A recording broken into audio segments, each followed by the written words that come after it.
Stand by to launch FanStream Sports. 3, 2, 1. Let's start. Sports fans, welcome to FanStream Sports. Nothing but pure sports. This is the JP Show. JP, it is so good to hear you back on the air. Stand by. Now, here's JP. All right, welcome into a Super Bowl edition of the JP Peterson Show here on this Monday after the most boring Super Bowl I can remember. I think I'm still asleep. It's the third quarter and I'm still asleep. Disagree 100%. At least we had something to talk about with the halftime shows. That was interesting. That was very much a dichotomy in the culture war. Yeah, that was well done by both sides. Everybody went extreme. That was good. So we'll get into all that stuff. Talk some Rays baseball. They sent out a survey over the weekend. Timmy, we're going to take the survey together, so that'll be fun. And we got Olympics to talk about. To watch some Olympics. Good morning to you, Timmy. How are you, buddy? Yeah, I told you I had a jam-packed full sports weekend. It was Olympics. It was college basketball. And, of course, it was Super Bowl Sunday as we got handed – a lot of people know I write for a Roundtable, and we got handed the Seahawks page about a month ago.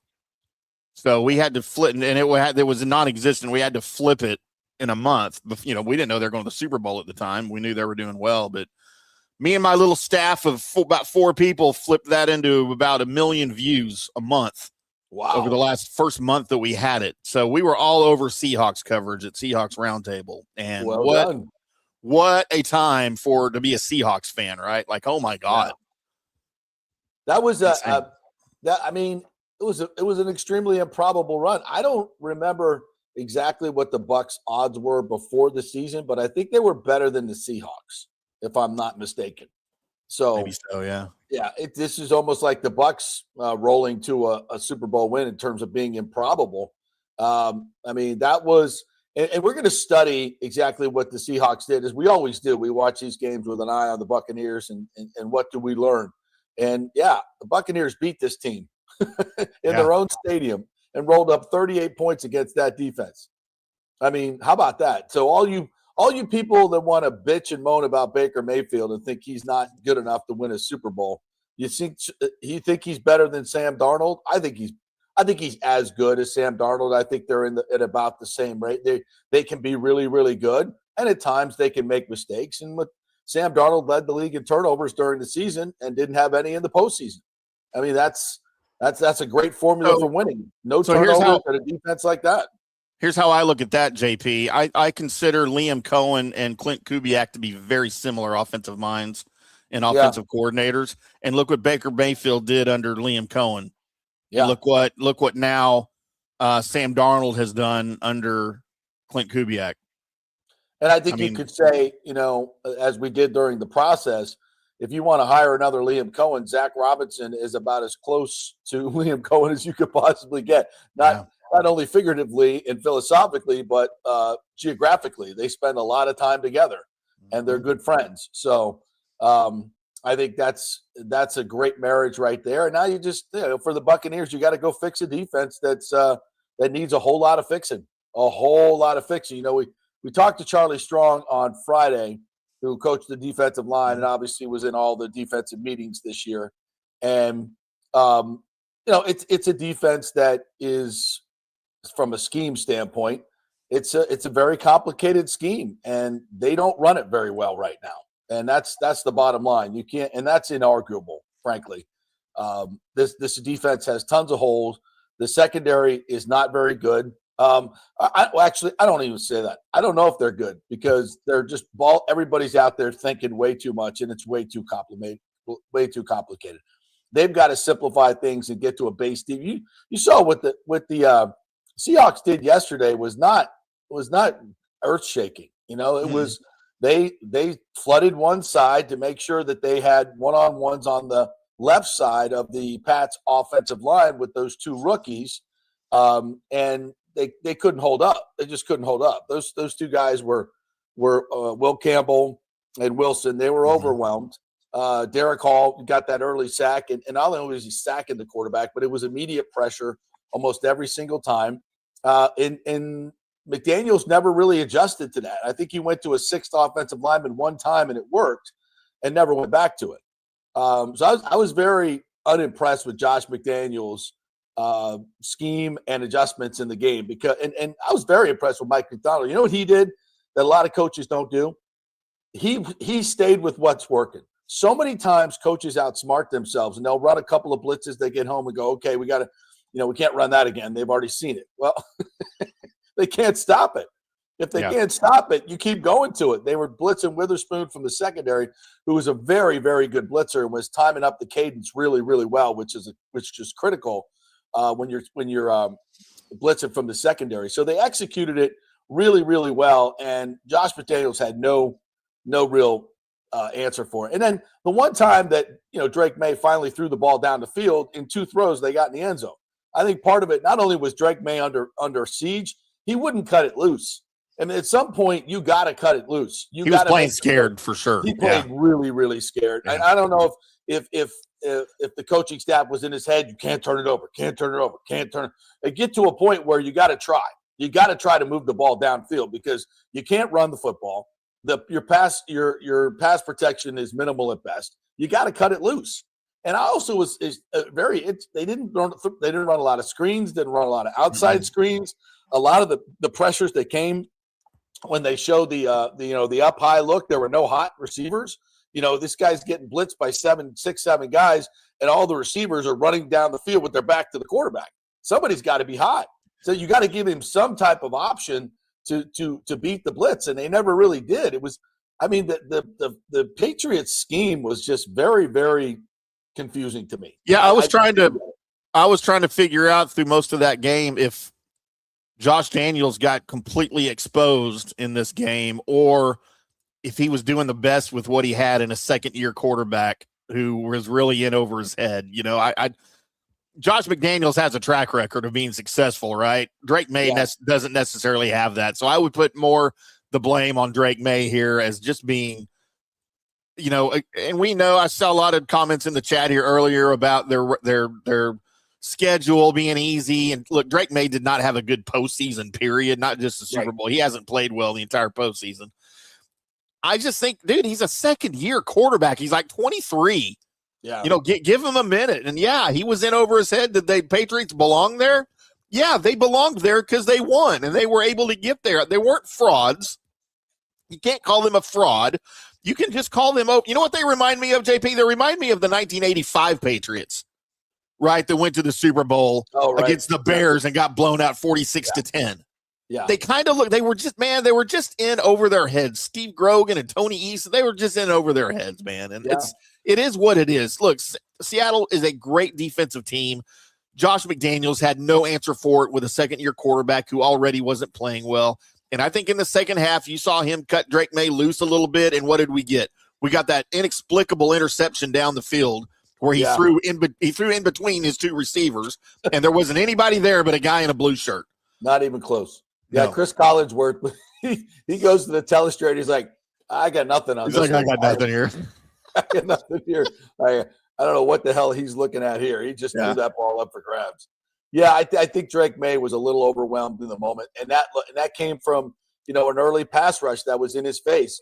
Listen, you got to affect the quarterback, and it's one of the things that really bugs me about Bowles' defense most of the time is he doesn't. He just doesn't affect the quarterback, and it's way too easy for these guys. Too much rushing for, trying to play conservative defense, even though his blitz rates are among the most. A lot of that times you're blitzing 5, and you're dropping guys into coverage who aren't very good at coverage, and it's an easy beat. It's a really easy beat. They're doing the old rush 5, drop the outside backer. Okay, well, we're just going to throw it out in the flat, and that's why running backs had the most yards from scrimmage in the reception game against the Buccaneers. I mean, it was just easy. It was really easy, and you weren't going to get home because the ball was coming out. It was an easy beat. So, look, if you look at this season in total now and what worked in the NFL and what didn't work in the NFL, interesting to note that defensive coaches are hot again, right? Defensive coach, you can win with and then you didn't have 2 elite quarterbacks in this game. You don't have any elite quarterbacks. I mean, I know Drake May was the runner-up and I think he's going to be a great quarterback, but he's not an elite quarterback yet. I think we can say that, who can carry his team. And obviously Sam Darnold's really, really good, but I wouldn't put him in the elite category. You can win Super Bowls without an elite top 3, top 5 quarterback. I think that's true. And that's exactly what we saw with this Seattle defense. Now, it's interesting because the Seattle defense doesn't have a whole lot of superstars. Derek Hall, by the way, I didn't know his story. Did you know his? Yeah. Born at 26 weeks, and his mother, they wanted to, they said, hey, this ain't going to work. And his mother said, no, don't take him off life support.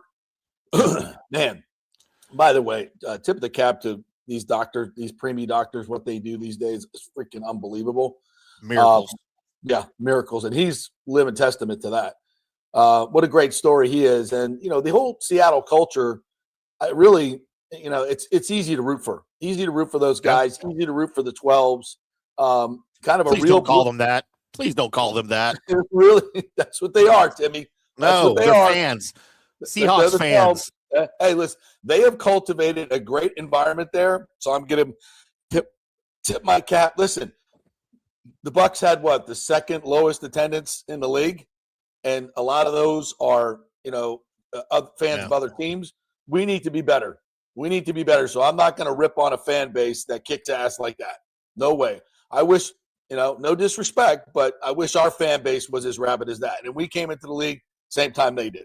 So, I am going to tip my cap to the 12s. They create an incredible atmosphere. We need to be better at Raymond James Stadium. And it affects the players. You've heard the players talk about this now. And it's, it is what it is. I don't like to get mad at you guys, and it's not the people in the chat, obviously. But us as a fan base, and this kind of translates over to the Rays as well. If we're going to be a Tampa Bay, we need to step up more as a fan base. We're not going to do that show today, but we do. So respect to the 12s, big time. It's really not much to break down about this game. I mean, it was just, to me, it was an ass kicking. They were overmatched. One team was well prepared. The other team was not. It did remind me a little bit from an offensive line standpoint of the Bucs Super Bowl and how Bowles, as a defensive coordinator, took a great advantage of pressuring Patrick Mahomes and could get pressure with 4 guys. We can't do that, and we haven't been able to do that for a long time. So as you look to this offseason, again, it just screams edge rusher, edge rusher, edge rusher. And I know we have comments already talking about, all right, well, we got to go out and get Max Crosby or Trey Hendrickson. Well, if I'm Trey Hendrickson, why the hell would I want to come play here and drop into coverage all the time? That's not – I don't think any free agent pass rusher worth his salt is going to want to play in this defense. That's what I said last week. Do you want New Orleans Saints Trey Hendrickson? Because that's what you're going to get in Tampa Bay with the scheme that they run. He's not going to be – He's playing more linebackers than edge rusher. Yeah. So, and look, I think the Seahawks defense, this is what you get. And look, Mike McDonald, I covered him in Baltimore when he was the DC there. And, him getting the job in Seattle was no surprise to anybody that has followed his game, his career. But I think that's what you get when you have defined roles for your edge rushers, defined roles for your interior. You can rush 4. You can show 5 and then rush 4, and you still get to the quarterback. That offensive line was overwhelmed the entire night. Like, it wasn't close, man. And when you've got a young core, and that was the game plan, get to Drake, because they knew that they could rattle him. And when your defensive line when they have defined roles like that and you're not changing their role from play to play, they know what they're supposed to do. They can be successful at it. When you're dropping them into coverage half the time and then you're telling them to rush half the time, that doesn't work in the NFL anymore. That scheme does not work. It's confusing for the players, and you're not confusing the offense. They pick up on that really, really quick. Because, the whole point of doing that is to disguise your rushes and your blitzes and stuff. Well, they already know what you're about to do. So there is no disguise in that philosophy. Yeah, it just hasn't been for a little while. I mean, it seems like it's become a little bit obsolete. And in this league, you have got to constantly evolve and adjust, or you will, you'll be a dinosaur. You'll be extinct.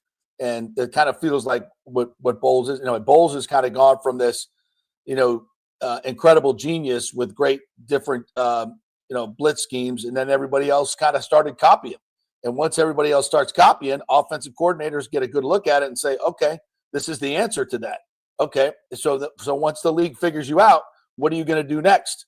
And I think that's what that's where Bowles is right now. He says we got to change some parts of our scheme. Yep, you sure do. Got to change it. Got to do something different because what you're doing is clearly not working. And personnel is a big part of this. Jason Light needs to be better, and he needs to go find a badass edge rusher on this defense. He needs to go find 2 really good inside linebackers. Probably needs to sign a veteran edge rusher and draft one highly.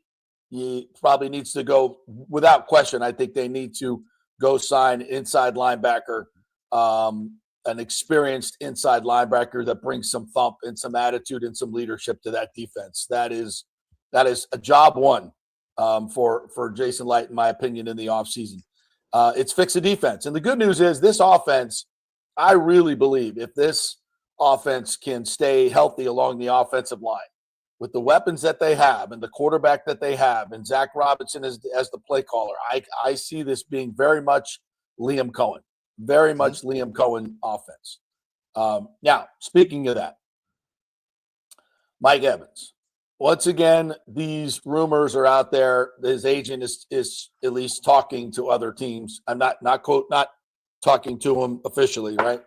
But they all talk behind the scenes, especially at the Super Bowl. And the scuttlebutt is out there that Mike wants to play. He's definitely coming back, but we don't know where he's going to play. And based on his body language at the end of the season, it just doesn't feel like it's going to be here. It doesn't feel like it's going to be here. Now, we can all speculate as to why. You think it's because of Baker Mayfield? No. That's ridiculous. I don't understand where that came from. That is ridiculous. It's not Baker Mayfield. Now, are you saying to me, would I rather play with Patrick Mahomes than Baker Mayfield? Okay, I get that. Totally understand that. But Patrick Mahomes is coming off a really bad Achilles injury. And if you haven't noticed lately, that offensive line ain't that great either. So I'm not saying, and by the way, it's cold in Kansas City a lot of the year. Mm-hmm. And he's a Houston boy too, by the way. So yeah. So Houston, really? You want to go play with CJ Stroud? Really? Now, the only appeal that would have is if he wants to be closer to home this late in his career. And guys do that. That's an honest thing guys do. But Tampa's his home. I know he grew up in Galveston and he splits time between both places. Right. At this point, that's kind of a new thing. After I don't think he's going to be living in Galveston. He might, but I would think Tampa's going to be his forever home. Nobody wants to live in Galveston. So I mean, I think he wants to go to a contender, and the reason the Bucs are not a contender is obvious. So, is he leaving because of Todd Bowles? I mean, you can connect the dots. I think that would be fair because I don't think this offense is not going to be the problem, in my opinion. If that offensive line stays healthy, with or without Mike Evans, they're going to score 27 points or more a game. I'm fairly certain of that. And then it's up to a defense to be better. And for that, we need multiple personnel additions and hopefully some new scheming and some new thought brought to this defense. Now, you kept the entire, basically, major brain trust on defense. So where's the change coming? I don't know. Hopefully there is, but I'm very doubtful about it. And look, and I don't want to get into this because we've talked about this ad nauseum on the show the last month, but regardless of Todd Bowles being the head coach, based on the performance last year, why would you not make at least a scheme change at defensive coordinator? Like, I get you can't fire the defensive coordinator if you want to keep the head coach. I get that. That's a weird scenario. But why would you not at least make a scheme change, bring in an actual DC maybe to work under Todd where things are going to be different, because as it stands right now, we know the offense, or we hope the offense is going to be improved over Grizzard from last year. But the defense right now is pretty much the same. And that's not going to attract any defensive players. We've talked about that. But when you're looking at a guy like even your offensive guys like Mike Evans, who's contemplating a return to the NFL, if you want to steer him towards your team, you got to give him something to be excited about on the defensive side of the ball too, to help him make that decision. And if you're just standing pat with what you had last year, why would he even consider coming back and running it back with that? Like, I don't understand that philosophy at all. Exactly. It makes no sense. It makes no sense. And the answer to your question is Todd Bowles is very stubborn, and he's going to run his scheme, and he thinks, obviously, they just got to coach it better and play it better. That's it. The scheme is good. Scheme is great. We just got to coach it better and play it better. And we've heard that for 4 years now, and it hasn't improved. So evidently the brain trust, the ownership group, believes that it's going to change. And I would, as much as I love them and I support them, great organization, I think that is foolhardy. I think it's completely foolhardy. And hopefully I'm wrong, because the number one thing I'd love to see is the Bucs win a Super Bowl. I hope I'm wrong. I would love to eat my words. But I've been saying this for a long time, that Todd Bowles, the defensive coordinator, pretty damn good. Todd Bowles, the head coach, not so good.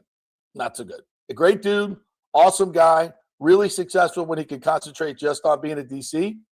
As a head coach, the record is plain. It's 8 years, and it's not good. It is what it is. We're not going to belabor that. But as we said, when we're breaking things down, we will say it like Mike Evans. Okay, why do I think he might not be back? Because the Bucs really don't appear to be a contender. Standing pat on defense. And why is that? Because you kept the same head coach and you made some changes on defense and offense, but it seems it seems like a lot of that was just window dressing. A lot of that was just window dressing, and for change sake. But we'll see. Hopefully wrong. Let's get to some of the Super Bowl related content here and Bucs related content. Good morning, Alejandro Noriega says, so if the Bucs are serious about fixing the defense, they have two options: trade for Crosby and give up a lot. Option two, sign Trey Hendrickson to a big contract of 4 years, $168 million, and he's 31. Yeah, neither one of those options seem great, because obviously defensively you need more than one player, and giving up assets to get Crosby is problematic, to give up more offense. That said, it's very rare that you find a rookie that comes in and can provide that type of pressure and edge presence. Even the best take a while to figure out how to play in this league. So I think listen, if they went out and got Max Crosby, I would say you're going to give up a lot, but it's worth it. It's worth it. And you have Baker in his prime for the next couple of years. Maybe you probably sign him to a 3-year extension. And I think you got a quarterback that's good enough to make plays, knows how to come from behind and win, is a great leader, fits your organization. There's a lot of positives with Baker. He's not perfect, but there's a lot of positives. And he's not going to ask for $60 million a year. So that's going to allow you to go out on the free agent market and get, quote, another first-round draft pick. So I think I would lean more towards Crosby. Now, it depends on what the final compensation is going to be. 2 1s for Crosby would be a little bit much. A first and a third and maybe a player, I can live with that. But will the Raiders live with that? And if they're trading him, there'll probably be a couple other suitors that have a higher draft pick than 15. So the Bucs are not in good position to get him. Even if, Spytek is their guy, he's not giving any Buccaneer discounts. Rex says, how in the hell did the Bucs score 38 in the Seahawks with that O-line? Another reason Bowles should have been fired. His defense was the liability. Yeah, I mean, that particular game, I think Wirfs was back, but Geddes was out. I think the right side was not so good. Let's see. Buck's Basement is in here this morning. I'm having a hard time popping these up, partner. I So can if you help want to pop some up, feel free. Buck's Basement says the Super Bowl is embarrassing, predictable. New England did not belong. If the Texans did not have the reincarnation of Jameis and the Broncos had literally anyone at quarterback, the Pats don't make it. Frauds. What do you think about that, Timmy? Also, the easiest schedule in the league. That is true, but you can only play the schedule you're given. And I think, look, and Drake May, correct me if I'm wrong, he led the league in completion percentage last year. I believe that's accurate. But his completion percentage in the postseason fell dramatically. I think he was under 50% for the Super Bowl. I haven't looked at the final numbers, but his QBR, Drake May's QBR was 16.5. I don't think that's very good. That seems really low. But look, dude, it's you can't call them frauds. That, to me, that's just ridiculous. They were in the freaking Super Bowl, all right, and they ran. You know what? It's not their fault that Bo Nix blew his ankle out celebrating in the locker room after their game. That's on him. But look, and they were just, as I said before, they were just overmatched. They were just overmatched defensively. It happens in Super Bowls all the time. But they were clearly the toast of the AFC. And I don't even know that if Bo Nix is healthy, they beat the Patriots in the time. I mean, I would like to have seen it, but I don't know that for a fact. So let's not call them frauds. Let's just say they played really bad in the Super Bowl. Yeah, and they got some lucky breaks and they made the most of them. You know, the Bucs had the easiest schedule in the league the second half of the season. Did they take advantage of that? No. No, they did not. So, so you could say the Patriots had an easy road, so did the Bucs, but you still got to go out and win those games. Yeah. Joel Forsland says the Bucs fired the OC who put up the most points on the Seattle defense, kept the DC and most of the assistants from one of the worst defenses in the league. Makes total sense. Yeah. Well, did you get our super chat yet, by the way? I did not. Pop that up. You would. From B, sorry, JP, why would we support the Bucs financially when they gave us the middle finger by keeping bowls, not to mention maybe losing 13? Good question. Good question. Yeah, I have no answer for that. No, and you are within your rights to withdraw your season tickets because of it. 100%. 100%. I say that, and then do you think some of these other fan bases, do the Eagles fans or the Seattle fans, do they cancel their tickets when management makes a decision that they don't like? Probably not. And if they do, there's 10 more people in line to pick them up. Isn't that just part of being a fan, being frustrated by your team? Yeah. I think if you're a true fan, you don't cancel your season tickets because you don't agree with management. I think that's a fair statement. And then on the other hand, I say, times are tough and these tickets are expensive. So that's a whole nother argument I think about it. Listen, I'm not going to crush you for doing it, but I'm not going to do something like that, but I'm not going to blame you if you do. Yeah. I mean, what else we got here? Never had a chance. 05 says, love seeing the Pats get destroyed. Boston ate that L in the NFL and the NBA. Yeah, watching Tate Portnoy with egg on his face is one of my favorite things in life. I ain't gonna lie. Go Millionaire says the Hawks were plus 6,000 beginning of the season. Yeah, 60-1. Same as the Patriots. It just goes to show you, defense can hide a lot of ills in this game. It really can. Yeah. John Hill says, what a difference a great GM and a great defensive head coach makes in an NFL team. Ooh. John Schneider. Yep. Yeah. And did you hear? I've got a buddy here that used to be a scout for the in the NFL, Cowboys, Packers, Eagles, that most recently worked for the Cowboys. That's now on the Fan here in Dallas. That's really good buddies with John Schneider.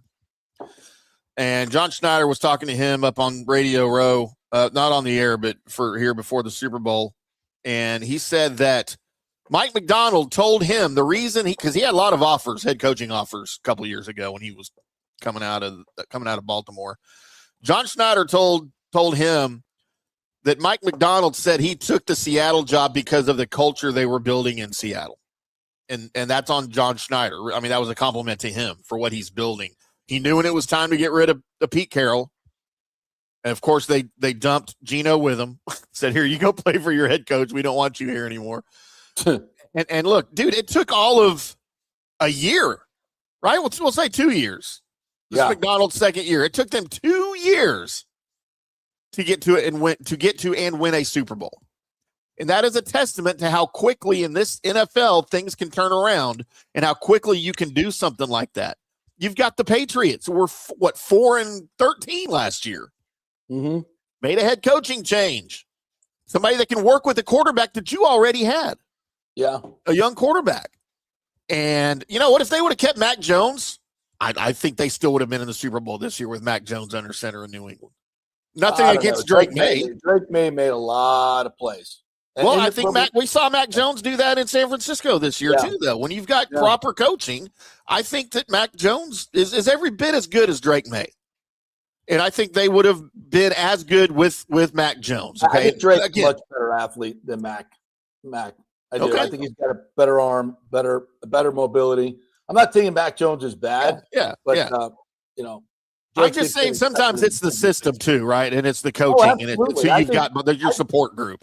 I totally think we overvalue, or I should say this. I think we don't value enough the system and the players around you when we evaluate NFL quarterbacks.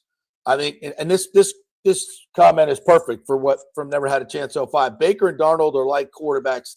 They need a defense and complementary team around them. Elite quarterbacks can win without the complementary pieces. I'll say without as many, right? Nobody, even Patrick Mahomes, without an offensive line, is going to get overwhelmed in the Super Bowl. We saw that against the Bucs. We saw that last year. So even the best need some help, but they don't need as many pieces or as good pieces. I think that's fair to say, right? It's a team sport, and even the best quarterback, even Brady, had great coaching, great defenses around him, good offensive lines. They did a hell of a job developing those teams time and time again. But it's clearly Brady elevated everybody. It's just a measure, So, and I think the Bucs, but I think there's a top tier of quarterbacks that just elevate the entire team. We know who those guys are. And I think there's a next tier, and I put Baker and Darnold in this tier, that are good enough to win a Super Bowl, that don't fade in the moment in the fourth quarter, are good fourth quarter comeback quarterbacks. And we've seen that for Baker a lot. Guys that can create plays outside the pocket. You got to have, I think you have to have that in this league. And both of those guys do that and are great. And I think this is an underestimated quality as well, are great leaders of men. You got to have a guy that everybody believes in. Everybody believes in. And I think sometimes, even though you have talented quarterbacks, they can be douchebags, and that's a problem. I think Aaron Rodgers could have won a lot more Super Bowls, but I don't think he was a great leader of men. I don't think everybody lined up behind him, and I think that matters.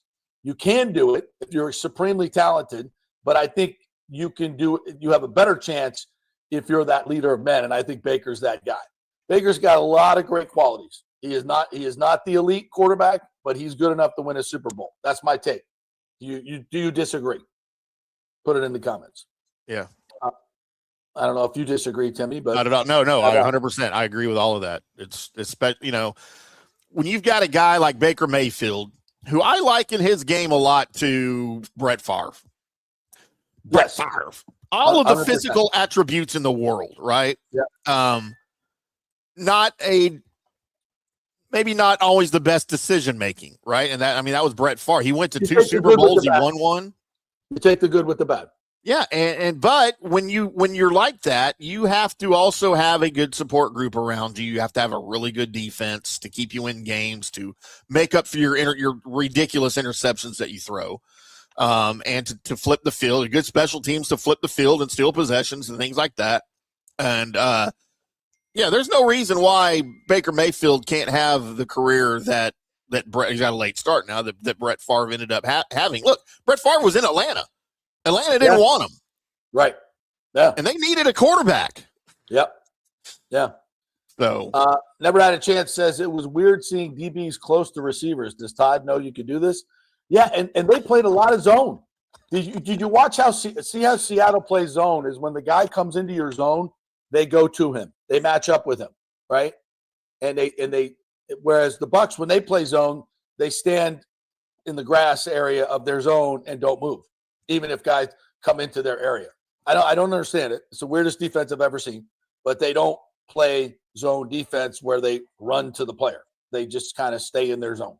And I know that's not the way they're being coached, but it doesn't matter. You're either coaching it or you're allowing it. And the Bucs are terrible at zone defense. Absolutely terrible. And Seattle showed you how to play that. There were no holes to throw the ball.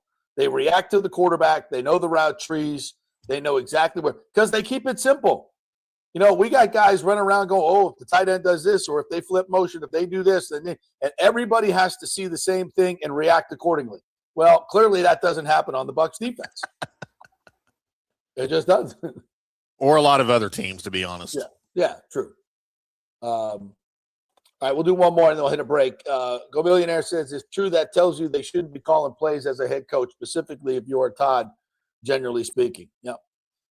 Once again, this turned into a Todd Bowles bitch session. I don't know how that – we're talking about the Super Bowl.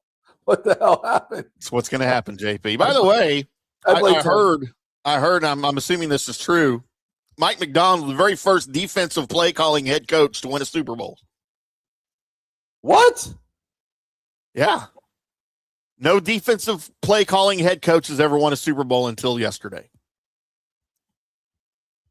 That can't be true. I thought that too, but I went back and I didn't go very deep, but I wasn't able to find one. Wow. So you might as well just cut Todd Bowles now because it probably ain't going to happen again. It just tells you that this was just a bit of an off year, right? It was like there were no great teams this year. And no disrespect to Seattle. No disrespect to Seattle. But, like, who was a great team this year? I mean, the Broncos won, what, 10 in a row or 9 in a row?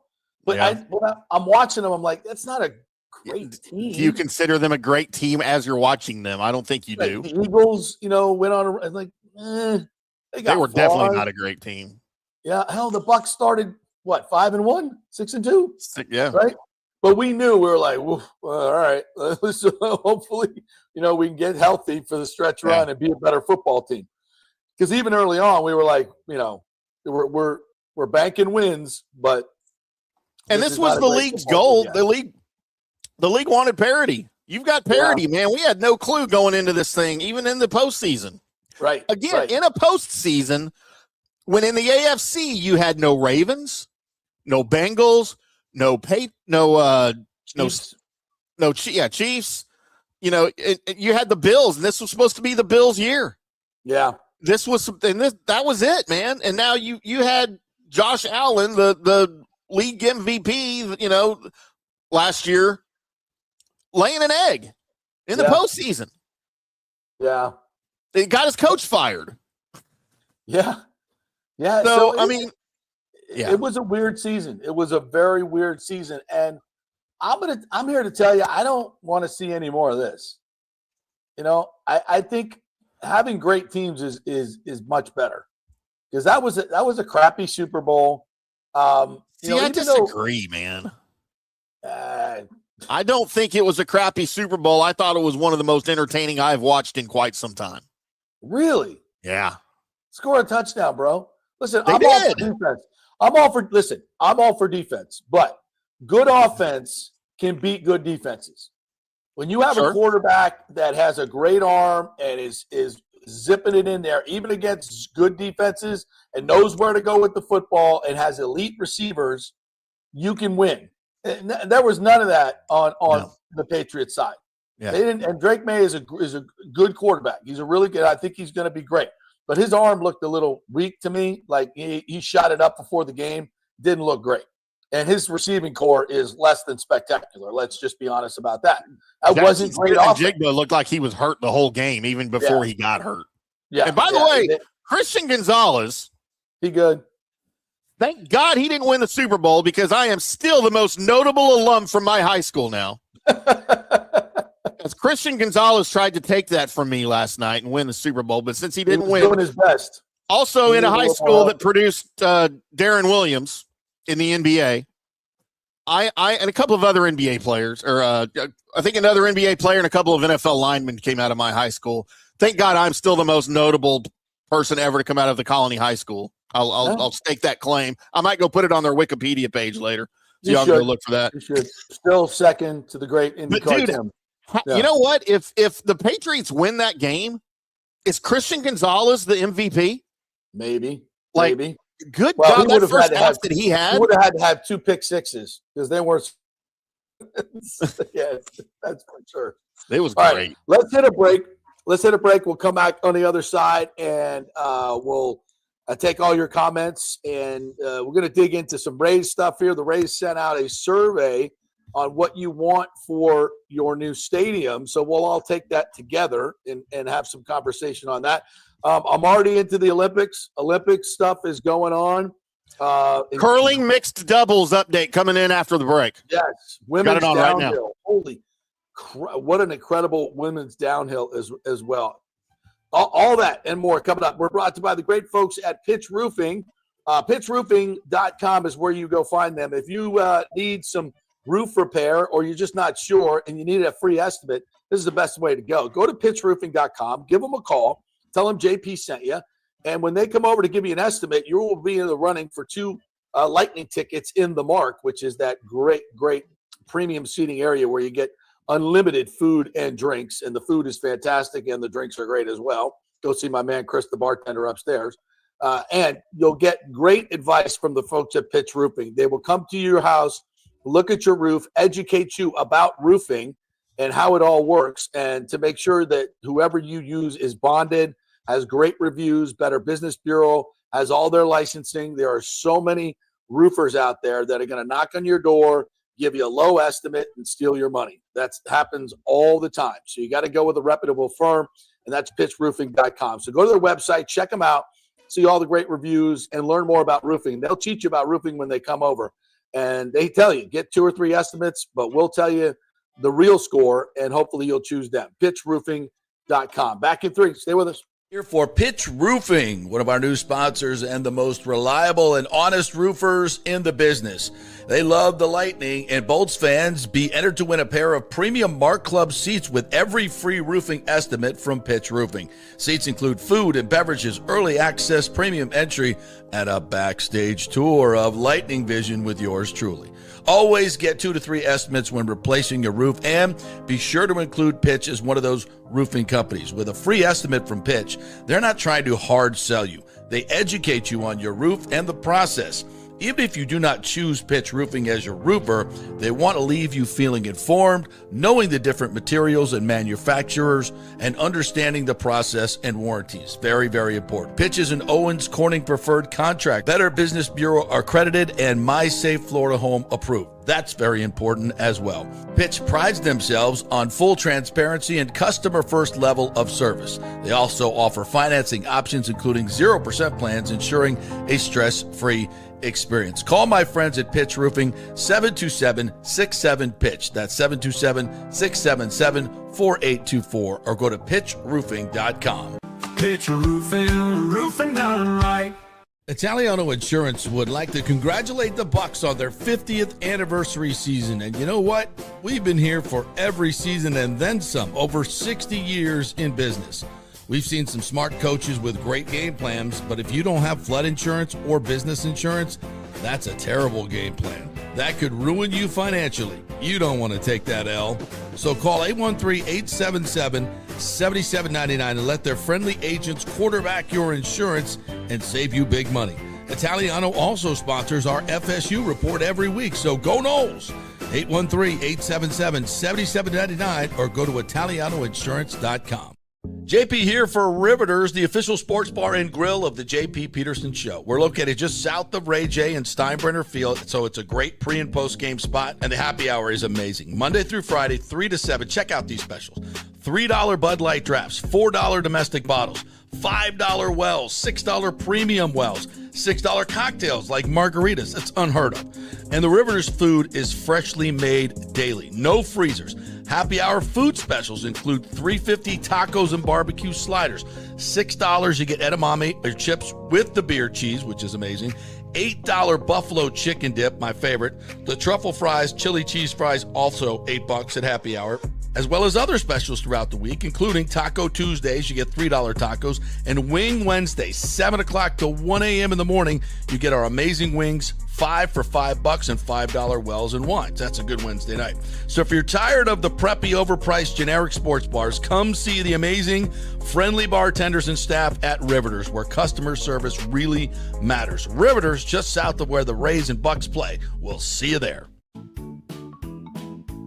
Sports fans, it's time to gear up. Head to fanstreamsports.com and check out our brand new merchandise store. We're talking bold t-shirts, 3/4 zips, hoodies, hats, mugs, and more. Everything you need to rep your favorite shows and your favorite crew. Whether you're rolling with the JP Peterson Show in Tampa Bay, From the Rough in Dallas, the Timm May Show featuring Clay Hall, or the Jeff Thidoff Show in Ohio, or any of our Fanstream Sports original programming, we've got the perfect look for game day and every day. So don't wait. fanstreamsports.com. Click merch and grab your gear now. Wear the stream, live the stream, fanstreamsports.com. All right, guys, don't screw this up. It's Valentine's Day, and the first decision you make is go to the Gold and Diamond Source, where right now you can buy one, get one 40% off during their exclusive Valentine's promotion. Express your love with exquisite jewelry from the Gold and Diamond Source, where they have the largest selection of engagement rings. And here's where it gets really good. Starting on Friday at the Open, you can get a $1,000 gift card, and they will match it with another $1,000 gift card. Get $2,000 worth of spending power for just $1,000. Then at 6 o'clock, it goes down to $500. The $500 card match goes from 6 o'clock until close. So get in there on Friday up to 6 o'clock. It's a $1,000 gift card. They'll match it, giving you up to $2,000 in immediate spending power. Then after 6 o'clock, it's $500, and they'll match it and give you up to $1,000 in spending power. Don't miss it. It's Valentine's Day, and the only place to shop is at the Gold and Diamond Source, 3800 Olmerton Road, always online at thegoldendiamondsource.com. It's the love you give only at Gold and Diamond Source. Experience the art of driving at Genesis of Tampa, where luxury meets innovation and every detail is crafted for you.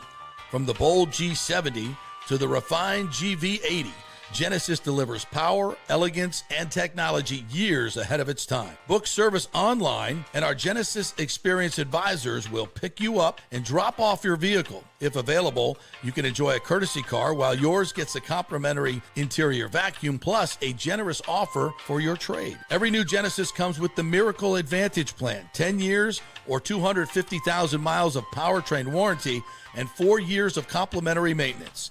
Visit us at 801 East Bears Avenue or online at genesisoftampa.com. Genesis of Tampa, luxury redefined. Let's go. Right now. Back to the show on FanStream Sports. All right, welcome back to the JP Peterson Show here, brought to you by the great folks at Riveters.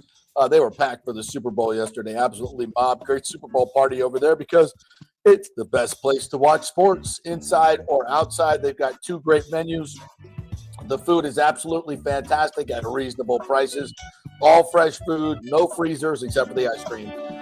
It's a beautiful place to hang out. The staff is fantastic. It's one of the things I love the most. They are very attentive, and they do it with a great smile on their face, and they're beautiful people.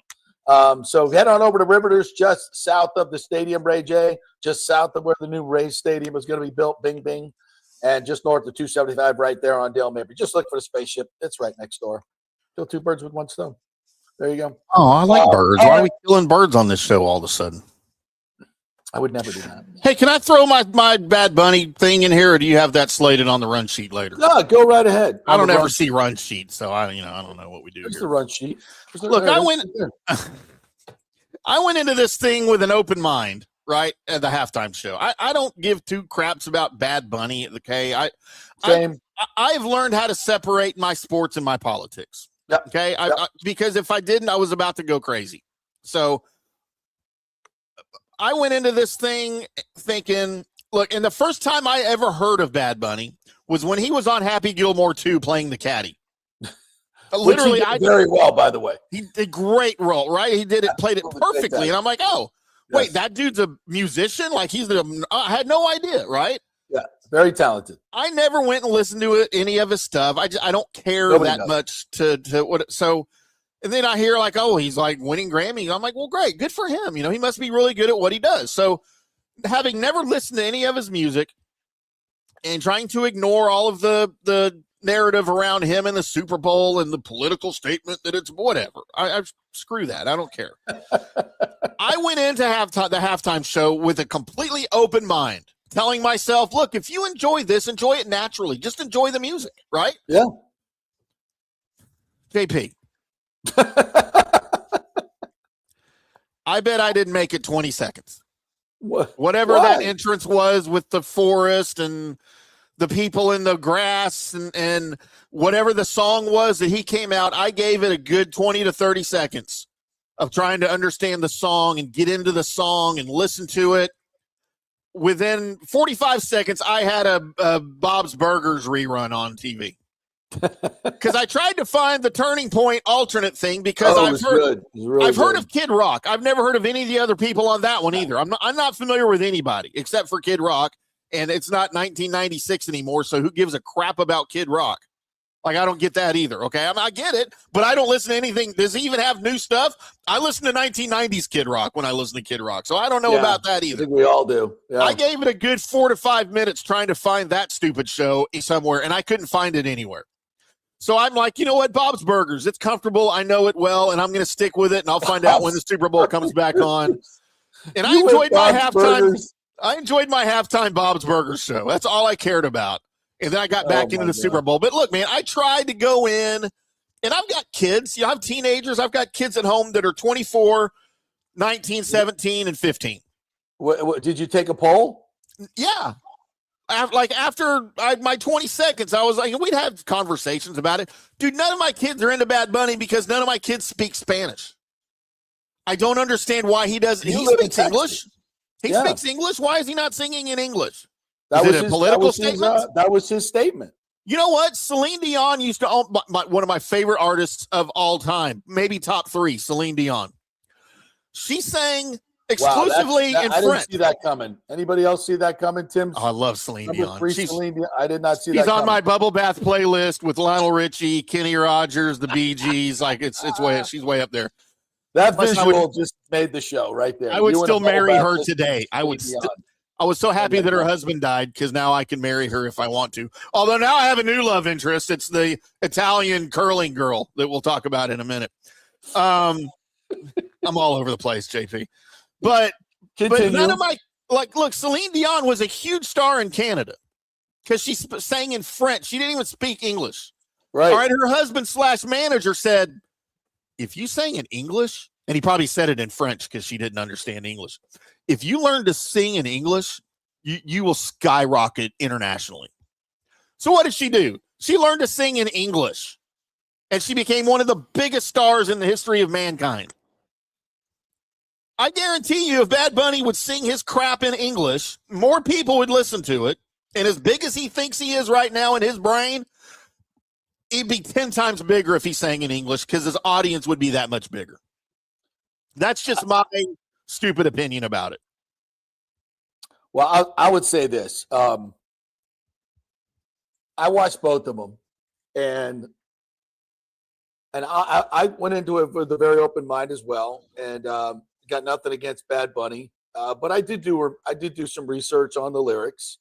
A lot of it had satanic overtones to it. A lot of it was very, very highly sexually charged. I mean, highly sexually charged, talking about anal sex and threesomes with she-devils. Yeah. Should have done more research on this. Yeah, exactly. Which is fine, but it's not proper for a Super Bowl halftime.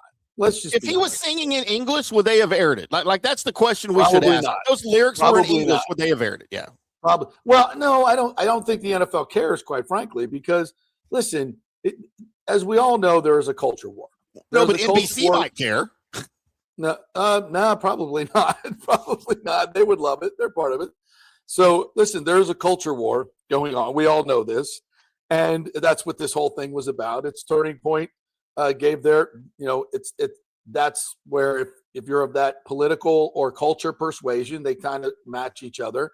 You probably tuned into that. And there were millions and millions of people that tuned into it. If you're on the other side, you probably loved every part of this Bad Bunny thing. I mean, this is supposed to be a celebration of America, which is absolutely, we are all immigrants. There's no question about that. But there was a lot of this that was very supercharged politically. 100%. His decision to speak all in Spanish, not half Spanish, not quarter Spanish. So I don't know how inclusive that is. You did no English? Okay, that's not very inclusive to me. This was a big middle finger to the other people, 100%. It was a big middle. The NFL said, here's a big middle finger to the other part of the culture war. We're supporting this side. So you made your choice. Okay, totally get that. And that's your choice to make. This is America, and we celebrate that. Absolutely. But I think a lot of people were like, okay, NFL, if this is what you want to promote, then maybe we're just not into it anymore. And I think that's fair as well. And listen, and I'm not – I love, by the way, I love Latin music. Absolutely love Latin music. I think the Latin beat and listening to the beat of his songs is really good. I mean, it's good stuff. And, but there's a point where, I'm watching Bad Bunny and he's literally grabbed his crotch. Like, I mean, have we normalized this? Have we really normalized that you could I think that was already normal before Bad Bunny. Have you ever watched a rock and roll show? Yeah, I don't know. That doesn't have anything to do with Bad Bunny. Really? Look, I take offense to this right here from B. Y'all sound. Well, let me just finish. Finish. Right. Bad Bunny literally grabbing his junk nonstop. Cut to the booty shaking, twerking, which is fine. I get it, love it, but time and place, and that's all it was about. It seemed to me like it was just in your effing face. Like, we're not trying to be middle of the road and appeal to everybody. We're just like, boom, here you go. Right. It's just in your face. And if you want to go watch the Turning Point one, you'll go watch the Turning Point one, which I thought was really Lee Bryce, singing It's Tough to Be Country Anymore. That was a great song. And then there was one of my favorite songs, Till You Can't, which is an absolutely incredible song if you haven't heard it. And Kid Rock did a version of that included a religious stanza, about turning your life over to God, which is exactly what his whole performance was about. Yeah, the guy was a rounder early on in his life, as many of us were. Some of us still are, Timmy, right? That was 30 years ago, yeah. And he's turned around his life, and he's much more religious, and that was his story. And he added this extra verse, which I thought was very impactful. And if you're of that ilk, you liked it. And so it was just a culture war. I have no, bad, but it is what it is. It didn't ruin my day. I'm not going to go crazy about it. It is what it is. That's where the NFL wants to line up, on that side of the culture war. And this was the other side. It's like everything else. It's divided. And if you liked it, you liked it. Good for you. If you didn't, you did. I did not like it. I just thought it was like, that's not my – I think if we're celebrating Super Bowl, I feel like we can do better, right? Yeah, if we're celebrating – the NFL should be more inclusive, I think. I think it should be more inclusive and celebrate everybody, all different types of music, instead of – and I think that was a big middle finger to everybody else, a big-time middle finger. And that was a choice that they made. So as a consumer, you can make a choice whether to consume the NFL's product or not. And that's how the market works. There's no reason to get indignant about it and go crazy about it, I don't think. It is what it is. That's my take. B says, y'all, and look, all I'm talking about is someone learning to speak English, which clearly B can't, because I don't know what this means? Y'all sound hella ignorant right now, man. What the heck does that mean? What is hella? I don't know what that means, B, but love your sports takes. When you start this politics. Look, I'm not talking politics. I'm talking music, if anything. Right. I just said I don't get the music. I said at the beginning, I don't care about the politics part of it. I just didn't get into his music, and I tried, which is fine. It's just not for me. Some people enjoy that. I don't. But if you're going to come on here and come at me, get the facts right, and don't use words like hella that I don't understand because I'm 54. I'm a 54-year-old overweight, bald white guy, okay? I don't know what that means. That's all. Sorry, B. If you want to leave. That's your choice. You know, listen. Everything is the culture war political? Yeah, I guess you could say it is. But listen. Do you don't think the NFL made a political statement with by doing this and hiring Jay-Z, who's big time? Who should be in prison right now? I don't want to go there. I'm not trying to do this politically. Let's just be honest about what's happening here. Okay, let's just be honest. That's what we try to do. If the NFL wants to put that in our face, which is exactly what they did, then let's just call it out for what it is. Let's not, it's just a Latin music thing. That's not just what it was. We know that. So come on. If you're going to do it, own it. Own it. And look, never had a chance. If you think Journey only had one hit, you know less about music than I do. Okay, even I know better than that. That's the dumbest comment we have had in a long time. Lee. Be better than that. Never had a chance. They had one. And then he's making fun of my Super Bowl party that I don't have because I don't go to Super Bowl parties because I want to actually watch the game.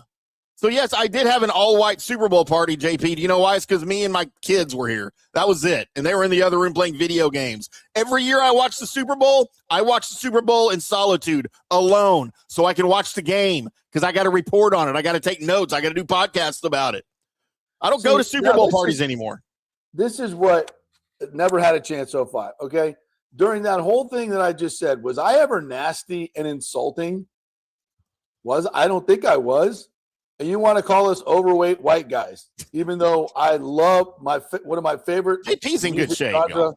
Is Old Funk. That's one of my favorites. Ohio Players, Parliament, love it. Check it out. Love Parliament. It's all through my Spotify. Okay, so you're a racist for saying that. Number one, you're racist. Love the Spinners. That was a racist comment. I'm going to say you're racist, but that was a racist comment, and I'm not putting up with that. So, reverse racism is a thing. Yeah, and if you want to jump on your high horse and think it makes you feel better to call us old white guys when you're a white guy, I mean, I think you're a white guy. I don't know, but it doesn't really matter. It doesn't really matter. That's not where we were going with that. And that certainly wasn't our analysis at all. No. You went there, which is normally what happens in these. The one side tries to be objective and the other side immediately goes to the nasty insults and deflection. So good for you. Yeah. That's why we can't talk Super Bowl on this show. Right. Always got to be political. No, well, I mean, listen, and you can ignore, we can ignore it, and we normally do. And we're not getting it, but when it's it's this much in your face, I think you're kind of stupid to ignore it. I think what we should do is say, why can't we have both? Why does it have to be one or the other? Why can't we have Lee Bryce and Bad Bunny? We used to do that, by the way. It used to be a whole, all different genres of music, like an all-star cast. But we can't do that anymore. Can we just go back to marching bands at the Super Bowl halftime show? I would love to just watch marching bands. All right, it's non-political. There's no lyrics. Let's just have marching bands again. Marching bands are awesome. Yeah. And by the way, you know who my favorite marching band is? The Aggies. The FAMU 100, the Marching 100, from my alma mater, Florida A&M University. There, from an old white guy. Take that. Never had a chance. Florida A&M. You came at me, and you're just going to get it back. Sorry, bro. I don't start this shit, but I end it. Yeah. Richie says, halftime show was incredible. I never felt prouder. The message was clear. Love beats hate. If you think that's political, maybe the problem isn't the message. It's the cross you choose to carry. I'm all for love over hate, bro. I'm all for love over hate. And I believe that was part of the message, and that was good. Absolutely. There were other parts of the message that weren't, again, to me, it was more of a culture war choice by the NFL. And yes, I totally agree. Love beats hate, 100%. Love beats hate. But what's your definition of love? Would you take Baker or Drake as your quarterback? Says Aviation. Right now, obviously, Drake may. He's younger. That's silly. Yeah. Although I don't know if he has the leadership skills that Baker has or the toughness that Baker has. But I think he's infinitely more talented. Yes, I would say that. Higher upside, higher ceiling. I wouldn't say infinitely more talented. I would say more talented. Okay. But I think Baker has some intangibles right now that are better than Drake May's. I think he's smarter. I think he would probably adjust better at the line, has more experience in reading coverages. I mean, listen, I love Drake May, but he looked like a fool. We all want to make, and again, let's look at the last base schedule and the teams that he faced this year. Okay? That is a thing. That is a thing. I know the NFL, every game is tough, but that's a thing. And Drake May's a really, really, I think we're a little early in crowning Drake May as the next Tom Brady. I'd say whoa on that. Say whoa on that. Yeah. I'm not saying he can't be. I'm not saying he can't. Nobody's going to be another Tom Brady, by the way. I'm not saying he can't be a very good quarterback in this league, but he's got a lot to prove.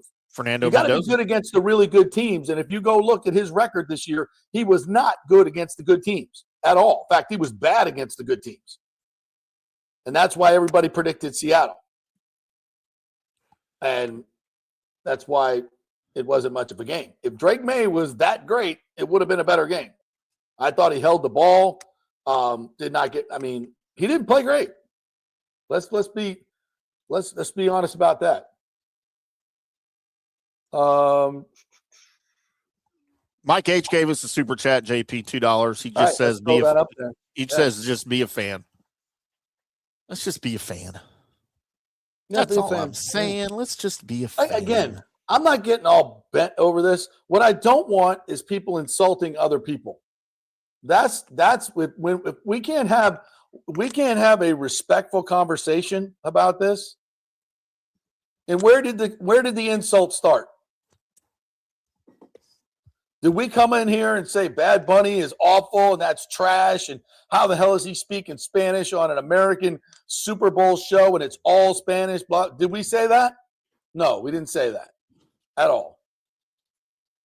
I just pointed out the differences and which one appealed to me more. So it looked like they were having fun there, and the other one was more my speed. So does that make me an old bad white guy? Does that make me an old bad white guy because I like country music? Really? And I've never heard of anybody that was on that list either. I think they're really sad on your part. I didn't say people that listen to Latin music are terrible people. In fact, I said exactly the opposite. And that fact that I love Latin music, absolutely love it. I like Gloria Estefan. I mean, I'll shy away from. It's got to count for something. The satanic illusions. Not for me. Might be for you, and that's fine. That's Ricky good. Martin. Yeah, I love Ricky Martin. Love me. Yeah, love Ricky Martin. Shakira. Is she Latin? She's Latin, right? Julio Iglesias. I mean, I love Julio. I even like Enrique sometimes. Right. I mean, talk about panty droppers. Wow, those guys were free. I mean, that's money. No, Bella, I don't like Gloria Estefan over Celine Dion. Celine Dion is all time in my heart. So yes. Yeah, Celine Dion. But I don't. Gloria Estefan. He was good. The Miami Sound Machine was strong. Come on, shake your body, baby. Do that conga. Yeah. Oh yeah, baby. I grew up with that. That's my in South Florida. That was them and Casey and the Sunshine Band, the blackest white band of all time. They're fantastic. Here's another one from Yee. Also, the Bucs crap themselves in big games at home. I'm sure that doesn't help. Yeah. Cali Bucks, who we haven't heard from in a while, says Yaya Diaby isn't him. Bowles is wasting everyone's time. We need two edges, not just one. New edges. Yeah. Not just one. I think Diaby can be a guy. I think he can be a guy if he's just sent on rushing the passer and not doing all these other shenanigans. I think he could be a really good edge guy, but he needs to have somebody on the other side. Rick. All right. Rick. Just picking JP picking Seattle is racist. Old white guy. Yeah. Old fat white guy, by the way. We got called old fat white guys. Neither one of these Super Bowl teams had a black quarterback. I think the NFL is racist. Yeah. It's all scripted. Why wouldn't they put a black quarterback in the Super Bowl? Well, it's clearly a racist league. I mean, look at it. 80% of the players are black, making gazillions of dollars. Clearly a racist league. Joel Forsland says you could have a Pro Bowl roster on D. It won't matter as long as the guy calling the plays doesn't change how he coaches. Man, it just so goes to it. Anything else we need to get to? Not getting into all the other bullshit. You had to say. You did that. I know I did. Aviation says, is it yellow or green Gatorade? My dad says it's original green. It's definitely yellow. No, well, you are wrong, Aviation. It is green. And it is the only flavor Gatorade that should exist still to this day. And it's green. It's not yellow. I've always wondered, like, I see it as green. It is green. Right? A lot of people see it as yellow, though. No, well, those people are colorblind and wrong, and that's okay. We all can't be right. But it's green. It's great with vodka, by the way. You know what? You are racist because you see color. You see the wrong color. Callie says Mike Evans' games will take precedent over Bucks games if he leaves. I won't be interested in watching another team coached by Bowles. That's strong. That is strong. All right, we got to take another break. We'll come back on the other side and get more of your comments out there. And then we're going to take our Rays poll next. Timmy, are you ready to do the Rays poll? All right, ready. We'll do that. I'm ready. We are brought to you by the great folks at Italiano Insurance, folks. They are there to save you money. It's not just what you make these days. It's what you keep. And saving money, especially on insurance, is a big, big deal. There are a lot of companies that are coming into the marketplace that want to get market share, so they're offering discounts. You got to know if they're good companies, though, and that's why Italiano Insurance is there. They know, they do the research. They're not going to put you with a company that's not going to pay when the time comes, and unfortunately, there's too many of those. So that's one big thing about Italiano Insurance. The other is saving money and making sure you get all the discounts that you're entitled to, whether it be business insurance, home insurance, flood insurance, all this that you need, life insurance. They are the one-stop shop. Italiano Insurance, 813-877-7799. Back in 3. Well, the folks at Third Generation Plumbing and AC want to say thanks for making them so dadgum busy. Of course, advertising on your favorite Tampa Bay sports talk show helps, but it's their incredible customer service, honesty, and integrity that have earned them tons of 5-star reviews. And now you could be part of the team at Third Generation. Yes, they are so slammed, they need to hire more certified AC technicians and plumbers. It's a great family business to work for. My buddy John Rodriguez runs an old school family business since 1995. They pay well, give you all the holidays off, and they offer great benefits. No cold corporate atmosphere here. You're part of the family. If this sounds cool to you, call them and apply at 813-961-8024, or you can email your resume in at thirdgenerationplumbing.com. Just go to the website, you'll see the button, email them, or call them at 813-961-8024. And don't forget about the $169 yearly maintenance special. It's a no-brainer, guys.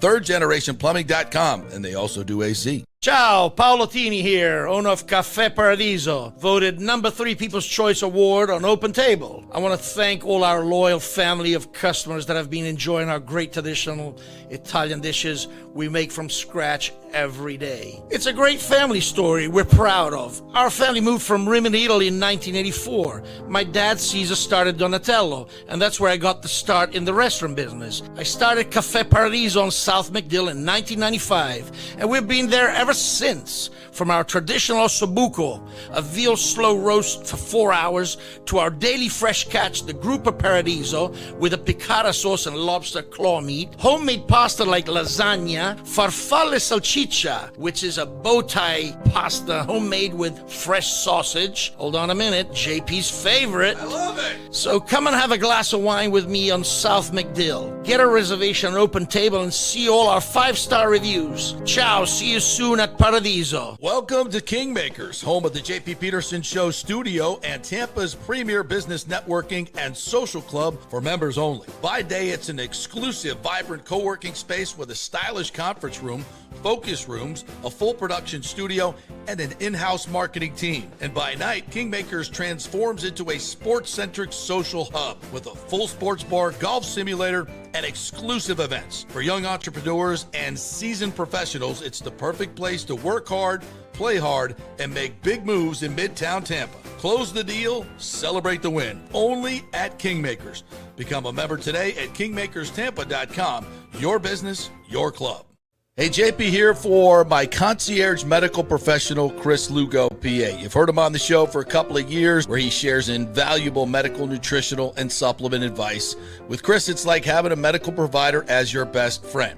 What I love about this concierge service is the convenience and support he offers. I can text or call him 24/7 with any questions or concerns, and he'll promptly call in a prescription if needed. No office visits or copays required. It gives me peace of mind knowing I have someone genuinely invested in my health, not just focused on insurance profits. And the best part, the Bay Area Modern Medical Center's personal concierge service is more affordable than you might think. Don't let insurance companies dictate your health care. Take control of your health and wellness today. Visit BAMMC.com for more information and to schedule your initial free consultation. Empower yourself and take charge of your personal health with BAMMC.com.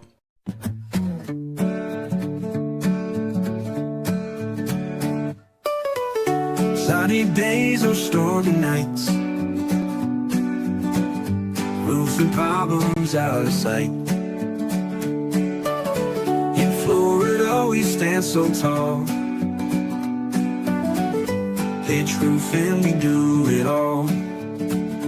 Pitch roofing, roofing done right, for your home, day and night.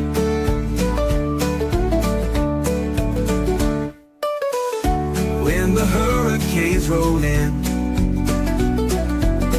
we've got the top that's gonna win.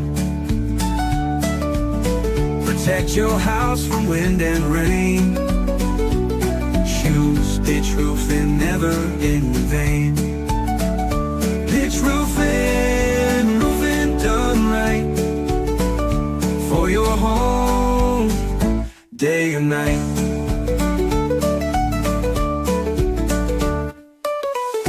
Call us now for peace of mind. Top service you'll ever find.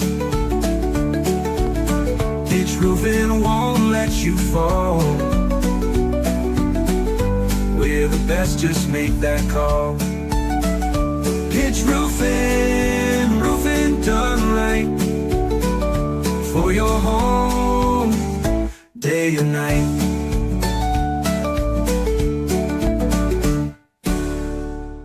Let's go. Right now. Back to the show on FanStream Sports. All right, welcome back to the JP Peterson Show here as we roll through on this Super Bowl Monday. Hope you guys enjoyed the Super Bowl. I thought it was kind of boring. I think we've established that. But I do like defense. Don't get me wrong. I do like defense. But if it's Super Bowl, I would expect that we have some competent offenses as well. You can have both, by the way. You can have both. Yeah. Game. That's pretty cool.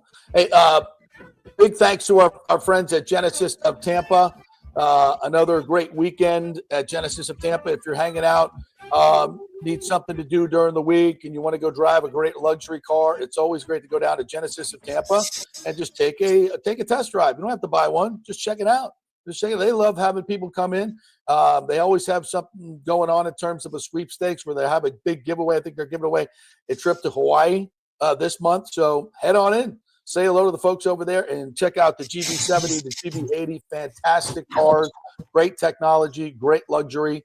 And the prices are unbelievable. Value is incredible. GenesisofTampa.com, 801 East Bears Avenue, just off of 275 there up in North Tampa.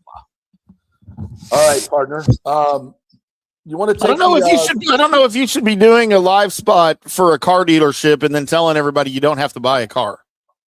Well, you don't have to, but I also know if you go in there, you'll want to. You'll want to. There you go.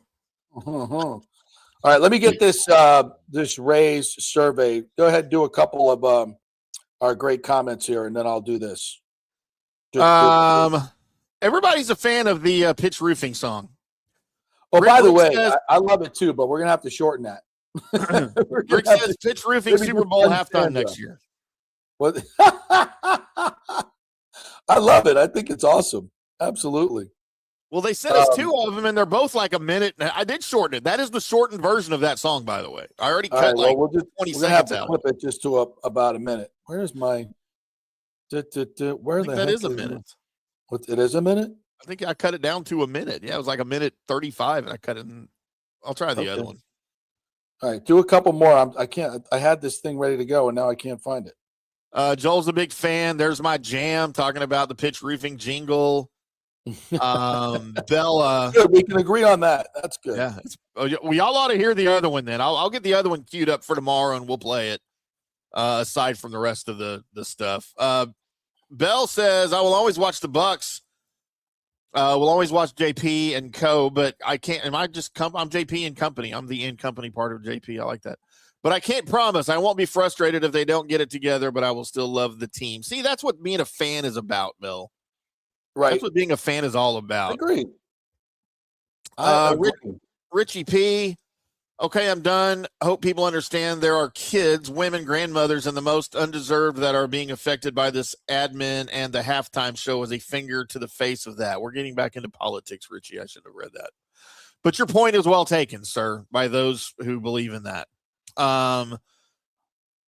Callie Bucks. Let's see, Richie P is here still. Yee is also here, JP, in the show. As I scroll backwards here. Bell says most men are colorblind. Just saying. I mean, that might be true, but I'm not. I'm not. Most men are blind to a lot of things. I don't know if color is one of them, to be honest. But I can't find the Rays survey right now, so we'll do it after the next break. Oh, you can't find it? Okay, that's fine. Yeah. That's fine. We'll do it after the next break.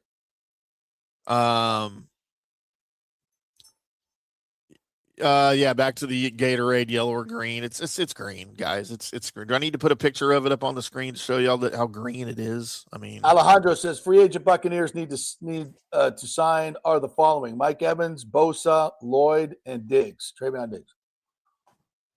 I'll take that group. I'll take that group. Oh no! Wait, Bosa free agent? Put that back up there. What? The comment. Where'd it go? Who's the last one? Trayvon Diggs. The corner. Why do you want him? He's a good corner. No, he's not. Are you kidding me right now? If he is back in the league next year, I will be shocked. He is that bad. He is horrible. He couldn't stay on the field in Green Bay. Yeah, I don't think he is what he used to be. No, he's not. That's why the Cowboys got rid of him. And he was a piece of crap in the locker room when his buddy Micah got traded. And then Micah brings him to Green Bay for the playoffs. He plays 2 plays. That's all he could see the field for was 2 plays. Okay. Running Green Bay. You do not want Trayvon Diggs on your team. Trust me. Tampa guy says Tampa Bay versus Andy Reid. Not even close. Go with Kansas City. Hard to argue. Hey, watch out. They got, what's his name? Eric Bieniemy back as offensive coordinator next year. So watch out. Yeah.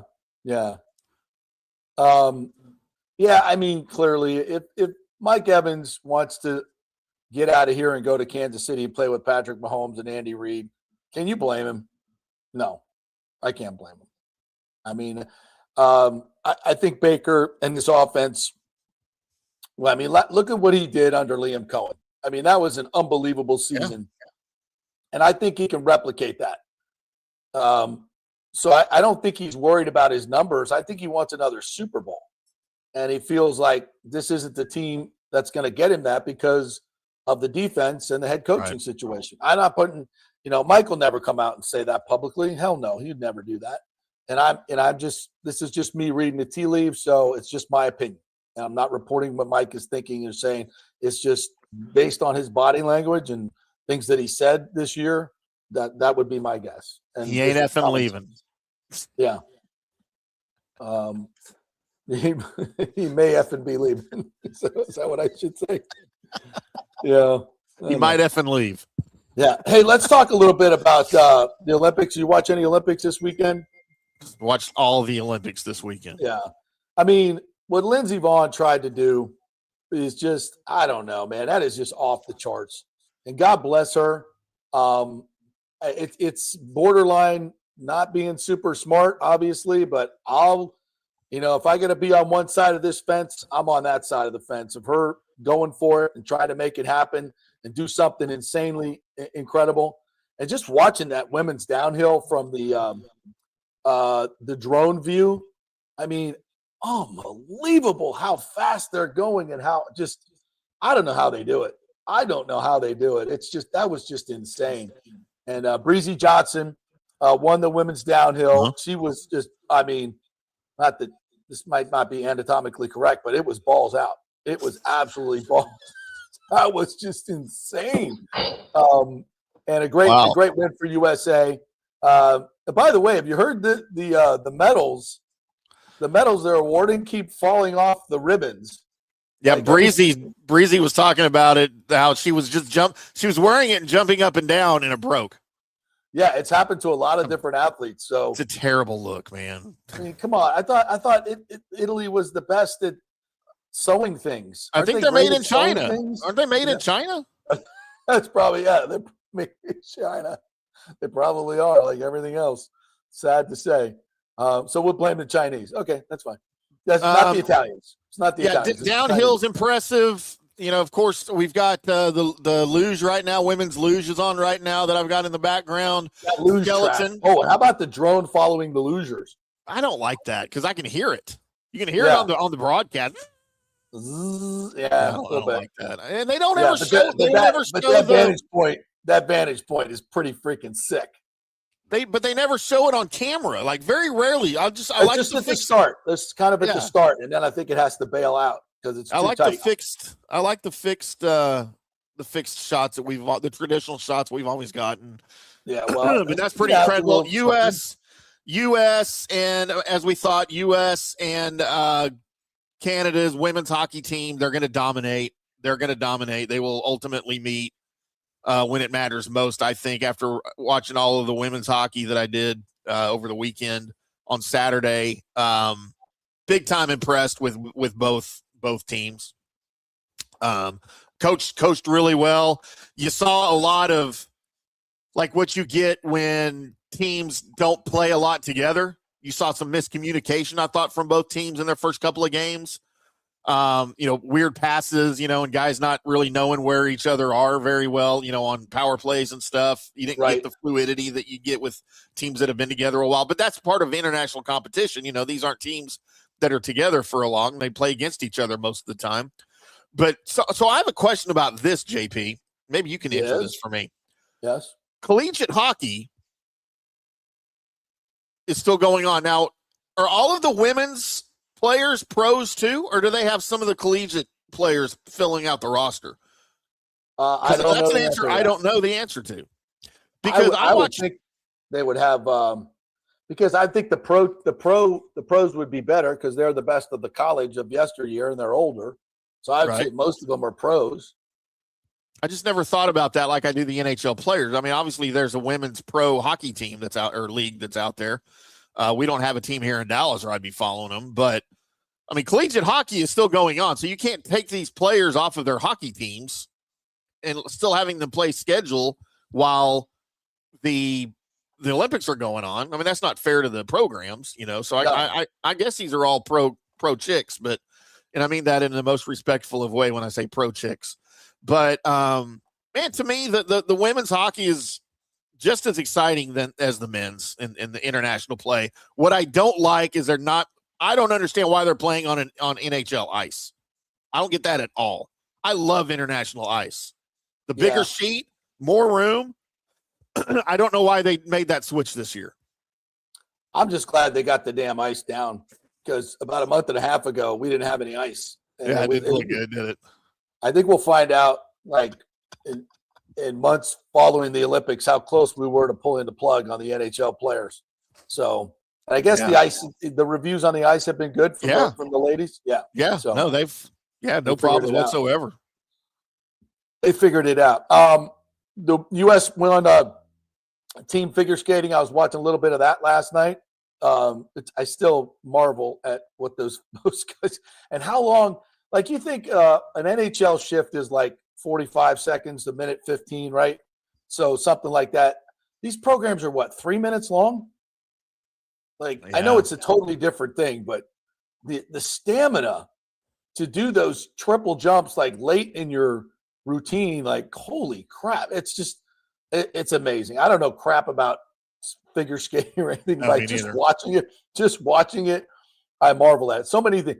And even watching the ski jumping, the trick jumping, all those things, just winter sports. Like, I know how hard it is to ski. I snow ski every year, and I know how hard it is to do what they. I just absolutely marvel at what they can do, and it's insane. It's insanely good, and that's why I love the Winter Olympics. And I cannot wait for the hockey to start for the men. I did watch some women's hockey too, and boy, that United States women's team is relentless.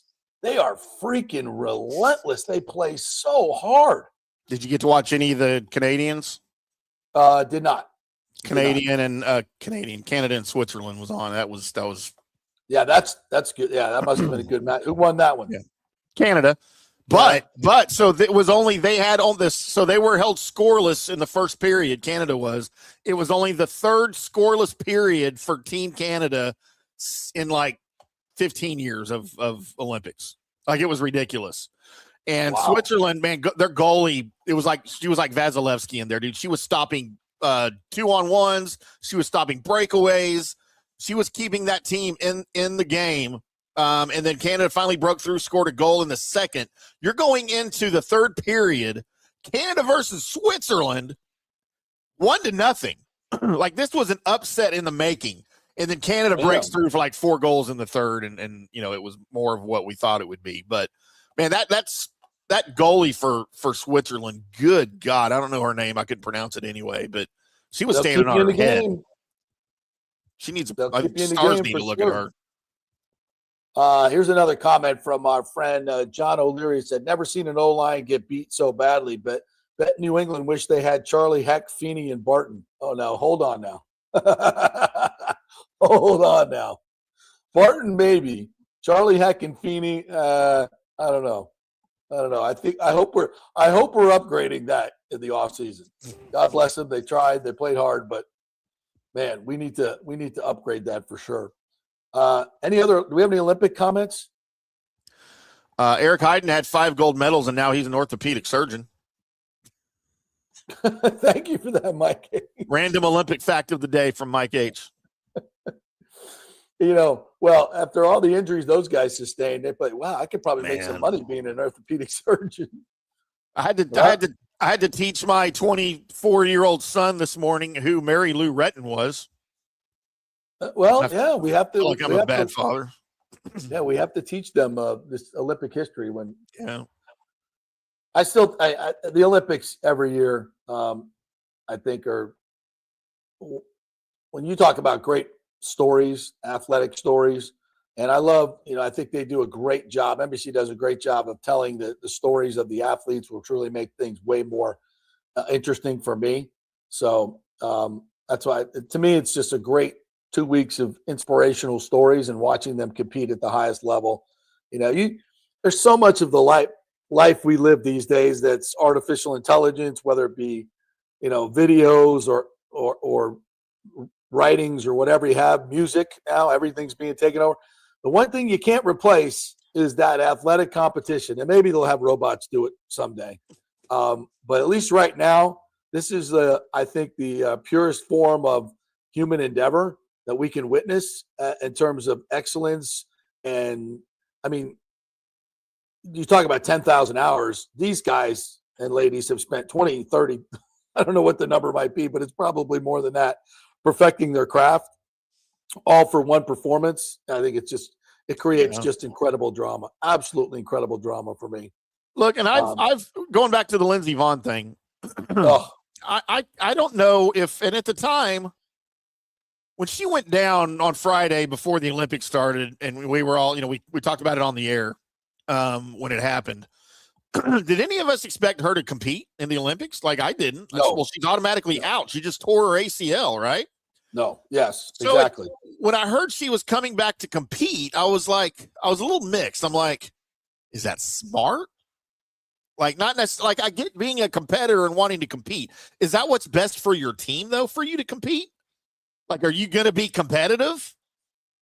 Was that a selfish decision? Or should she have just said, I'll be here with you guys in spirit, but I'm not going to be one of the best skiers in the world with a torn ACL, with a brace on. And that's what proved to be the case. And now she broke her other leg. So looking back, and nothing against Lindsey Vonn, she's one of my future ex-girlfriends for sure. But I don't think that was the smartest thing for her to do for her or her team. No, I would agree with that. It was valiant. It was courageous. I don't know if there was an alternate that could have moved in and skied for her, and that gave the U.S. a better chance at a medal at this point of the games. I don't know if that's even a thing. I'm sure it is. If it was, then maybe, yeah. Is an injured Lindsey Vonn better than the fourth best skier? I don't know. I don't know any of that. Whatever years old she is. Like, I know. I mean, obviously, Pointer and Sorelli did the opposite for Team Canada. They could have gone and tried to play, but they selflessly gave up their spots. Julien Brisebois had a comment about that, and obviously he's part of the Canadian general managing group. So, listen, that was a very, very selfless thing those guys did. So, do we want to go there with Lindsey Vonn? I think it was pretty courageous. I think that's the headline, but maybe. I even saw some people calling it a publicity stunt that she even skied. Oh, yeah, she broke her leg for a publicity stunt. Just skiing with the ACL thing. Like that was it was a publicity stunt. I don't go that far with it, but it wasn't smart. It wasn't smart. And then Rick gives us the comment of the day, JP, as he often does. Switzerland only plays in the neutral zone. You're welcome. Thank you, Rick. Touche, my friend. Touche. They definitely were not in their offensive zone much in that game. One more break. We'll come back on the other side. I think I've located the Rays survey, so we'll do that when we come back. We're brought to you by the great folks at thirdgenerationplumbing.com. Not only are they a great place to work for, but they have a maintenance special right now going on. $169 gets you 2 visits from their technicians who will come in, check out your unit, make sure everything is working in proper order, make sure it's working efficiently and saving you money. So to avoid those calls where your drain line gets clogged that it costs you a couple $100 in an emergency situation, get the $160 maintenance special. They'll come out twice a year. You'll get to know your technician in case anything goes wrong, and you'll avoid that big cost and make sure your unit is working fabulously. And of course, they use American Standard heating and cooling products, the best in the business, the most durable, the most efficient. So that's your dynamic duo of HVAC. It's thirdgenerationplumbing.com and American Standard heating and cooling. Give them a call. Go to the website there. Yes, they are hiring. If you are a AC or plumbing technician, you want to work for a great, great team, go to thirdgenerationplumbing.com and get your resume in. Back in 3. Italiano Insurance would like to congratulate the Bucks on their 50th anniversary season. And you know what? We've been here for every season and then some, over 60 years in business. We've seen some smart coaches with great game plans, but if you don't have flood insurance or business insurance, That's a terrible game plan. That could ruin you financially. You don't want to take that L. So call 813-877-7799 and let their friendly agents quarterback your insurance and save you big money. Italiano also sponsors our FSU report every week, so go Noles. 813-877-7799 or go to italianoinsurance.com. Experience the art of driving at Genesis of Tampa, where luxury meets innovation and every detail is crafted for you. From the bold G70 to the refined GV80, Genesis delivers power, elegance, and technology years ahead of its time. Book service online, and our Genesis Experience advisors will pick you up and drop off your vehicle. If available, you can enjoy a courtesy car while yours gets a complimentary interior vacuum plus a generous offer for your trade. Every new Genesis comes with the Miracle Advantage Plan, 10 years or 250,000 miles of powertrain warranty and 4 years of complimentary maintenance. Visit us at 801 East Bears Avenue or online at genesisoftampa.com. Genesis of Tampa, luxury redefined. Sports fans, it's time to gear up. Head to fanstreamsports.com and check out our brand new merchandise store. We're talking bold t-shirts, 3/4 zips, hoodies, hats, mugs, and more. Everything you need to rep your favorite shows and your favorite crew. Whether you're rolling with the JP Peterson Show in Tampa Bay, From the Rough in Dallas, the Timm Show featuring Clay Hall, or the Jeff Thidoff Show in Ohio, or any of our FanStream Sports original programming, we've got the perfect look for game day and every day. So don't wait. fanstreamsports.com. Click merch and grab your gear now. Wear the stream, live the stream, fanstreamsports.com. All right, guys, don't screw this up. It's Valentine's Day, and the first decision you make is go to the Gold and Diamond Source, where right now you can buy one, get one 40% off during their exclusive Valentine's promotion. Express your love with exquisite jewelry from the Gold and Diamond Source, where they have the largest selection of engagement rings. And here's where it gets really good. Starting on Friday at the Open, you can get a $1,000 gift card, and they will match it with another $1,000 gift card. Get $2,000 worth of spending power for just $1,000. Then at 6 o'clock, it goes down to $500. The $500 card match goes from 6 o'clock until close. So get in there on Friday up to 6 o'clock. It's a $1,000 gift card. They'll match it, giving you up to $2,000 in immediate spending power. Then after 6 o'clock, it's $500, and they'll match it and give you up to $1,000 in spending power. Don't miss it. It's Valentine's Day, and the only place to shop is at the Gold and Diamond Source, 3800 Olmerton Road, always online at thegoldendiamondsource.com. It's the love you give only at Gold and Diamond Source. JP here for Riveters, our new official sports bar and grill of the JP Peterson Show. And just like our show, no BS, no corporate chain feel, just amazing, authentic folks serving great comfort food in a casual atmosphere at unheard of prices.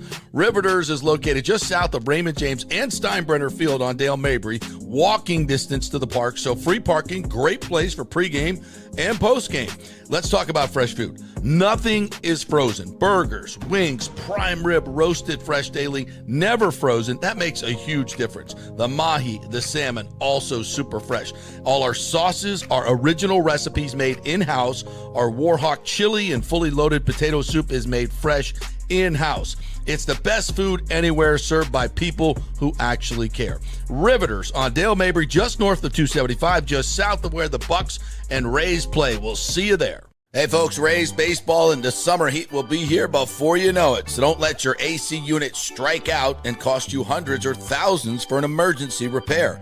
Get a 1-year maintenance plan from Third Generation Plumbing and AC for just $169. Though will come out twice a year and service your unit. Clean the drain line, make sure it's running to peak efficiency.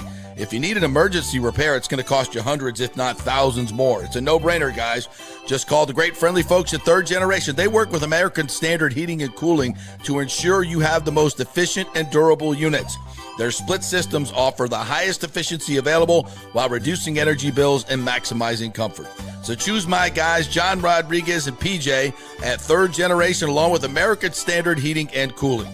Don't wait for the emergency that'll cost you thousands. Call Third Generation Plumbing and American Standard, 813-961-8024. That's 813-961-8024 or thirdgenerationplumbing.com. Let's go. Right now. Back to the show on FanStream Sports. All right, welcome back to the JP Peterson Show here on this fun Super Bowl Monday. Thank you guys for jumping in here today. We appreciate it. But get more of your comments here in just a second. Get to a bunch of other topics before we get out of here.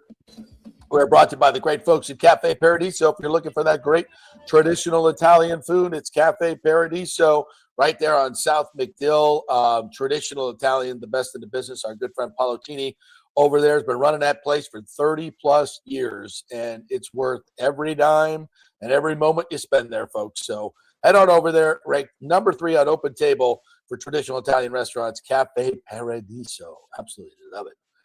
All right, couple of notes here. USF, the men's team, beat Tulsa yesterday 80-74, tying them for first place in the conference, in the American semi.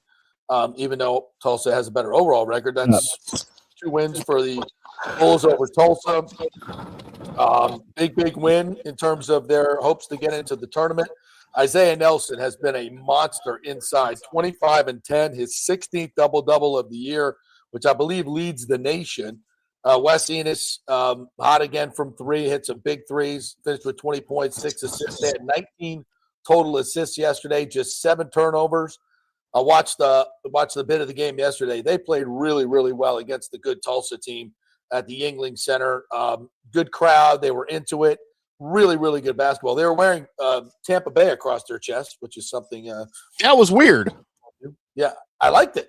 I just hadn't seen that before from them. Well, they're trying to market themselves as Tampa Bay's basketball team. Obviously, we don't have an NBA team here. Our Magic are 70 miles down the road, but if you want to go watch the highest level of basketball in Tampa Bay, it's USF men's basketball, and they're playing terrific ball. 8-3 now, equal with Tulsa. So they're going to go into the tournament maybe as the number 1 seed and playing really, really good basketball. They play incredible defense. They score. Just a really, really fun bunch to watch. They're on the road. Their next game is at Wichita. Not sure when their next home game is, but we'll get that to you. But really, really playing good basketball. Brian Hodgson's team, absolutely fantastic. Shout out to Bruce Arians, who says he's doing great after his open heart surgery on Friday. So that's good news. Good to hear that, Coach. We'll hopefully be talking to you soon. Yes, absolutely. You have, right? I have been there. What is open heart surgery like? Not great. Does it hurt? Like, I was asleep for the whole thing, and then so I made the mistake of asking after I got out of surgery. And look, I'm not a surgery guy. I've had a lot of them, but I don't want to know. Right. I'm squeamish. Like, I can't. Back in the 90s when I had my first ACL reconstruction, they took a videotape of the surgery. Like, on videotape, and they just gave it to me at the hospital. Like, and I'm like, what is this? They're like, oh, it's a videotape of your surgery. Everybody wants these days. Yeah. It took me 10 years and like 3 more surgeries before I actually tried to watch it, and I was out. So I don't want to know, right? Well, I made the mistake after my heart surgery, April 26, 2020. I didn't have a heart attack or anything like that. I was just having symptoms for a while, and my wife at the time made me go, you need to go have that looked at. You're going to die one day, and you're not leaving me with these damn kids, right? That was the whole premise of the whole thing. So I was having symptoms. I went in, and, dude, they rushed me immediately when they did the sonogram. I had blockage in 2 main arteries and blah, blah, blah, whatever. So I go in, have the surgery right as COVID was happening, so I could have no family or friends in the room with me ever, like in my recovery or before, nothing. Nobody was allowed in the hospital. You're lucky you survived. Doing this all on my own. So anyway, I made the mistake afterwards. Like, I'm like, so how is it that y'all like do what you do? Because the doctor explained to me they took a vein or something out of my leg is what they used for the graft, you know? Right. I'm like, but like, how do you sternum, rib? I'm like, how do you get there? She's like, do you really want to know? I'm like, no, but tell me.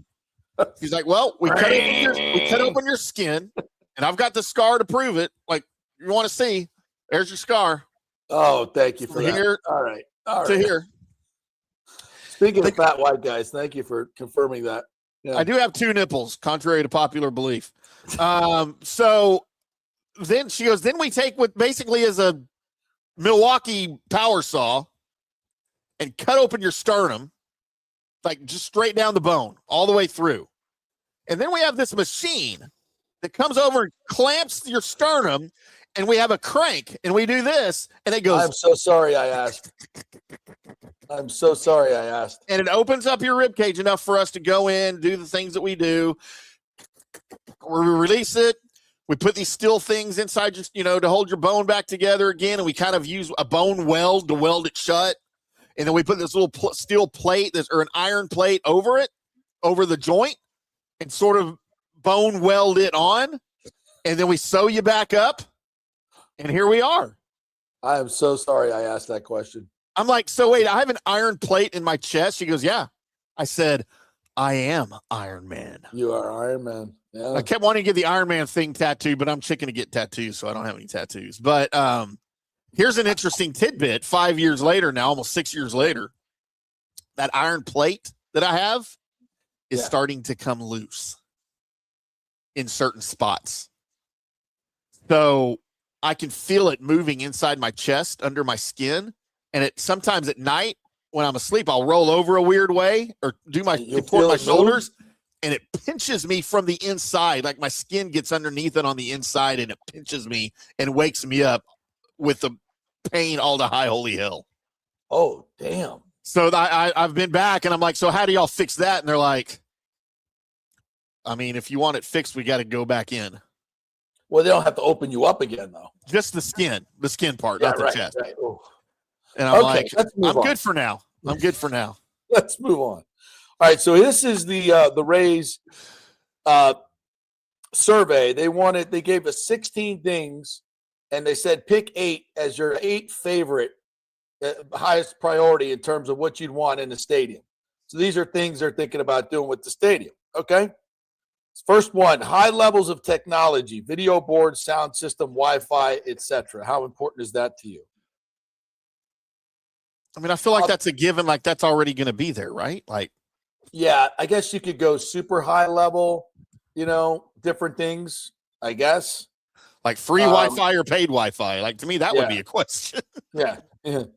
Enhanced concessions. I'm not exactly sure what that means, but I think it's just how important is it to have more than just hot dogs and hamburgers and nachos? Okay. I think with that's also become pretty much expected, right? I want different food. Yeah, I want a veritable food hall. Yeah, I want a food hall. See, I'm the opposite. I don't care about all that other stuff. Give me popcorn. Give me peanuts. Give me hot dogs. It's not super important to me. Hamburgers, chicken strips. I don't need a freaking steak at the hockey game. I would agree with that. Local food and beverage offerings. I mean, all of this I like, but if I had to prioritize, I would like, so basically Cigar City beers. Right. Your local breweries should be represented in the arena. I like that. Yeah, the JP Brew House will feature all the local IPAs. So I think that's a given. I didn't even see. I'm a little pissed that the JP Brew House is not specifically on here, but I'll live. We'll fix it. I think that's what they mean right there. That's what they're talking about. Clearly. Social gathering areas. Isn't the whole stadium a social gathering area? Isn't that what the seating area is for? Or are they talking about like a bar that overlooks the arena or the stadium? Yeah, I like those. Arena? I would want a couple of different like tiki bar atmospheres where you sit there and kind of a standing room only, cheaper ticket, center field where you could just grab a beer and hang out. Now, but instead of the tiki bar, wouldn't it be the Ronde bar? Oh, very nice. I see what you did there. Very nice. Team store. Yeah, I mean that's a given, right? Family and kid zones. Yeah, unfortunately, with the people we have now in this country, I mean, American, like natural born Americans and everybody. I'm not trying to be political. I just mean all the rude people we have. Yeah, I think we need some family and kid zones specifically. Access to public transportation, 1,000%. That may be my number one thing that I want. I want light rail going to this stadium. Absolutely, 100%. Or heavy rail, whatever. I just need rail. Designated rideshare pickup and drop-off zones. Yeah, that's a must. I think these are all important things. I've got to choose the top 8, right? Premium seating options.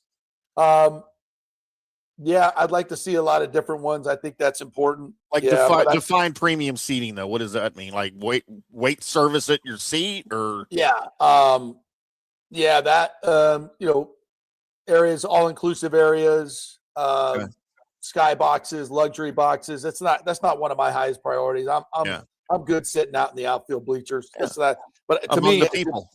yeah, I mean, I'm not going to be like, oh, listen, I have to have a premium seat. I have to have my own luxury box or I'm not going. I'm more of a stand in center field, have a beer guy, TBH.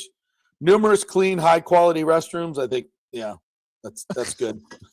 We all care about that, right?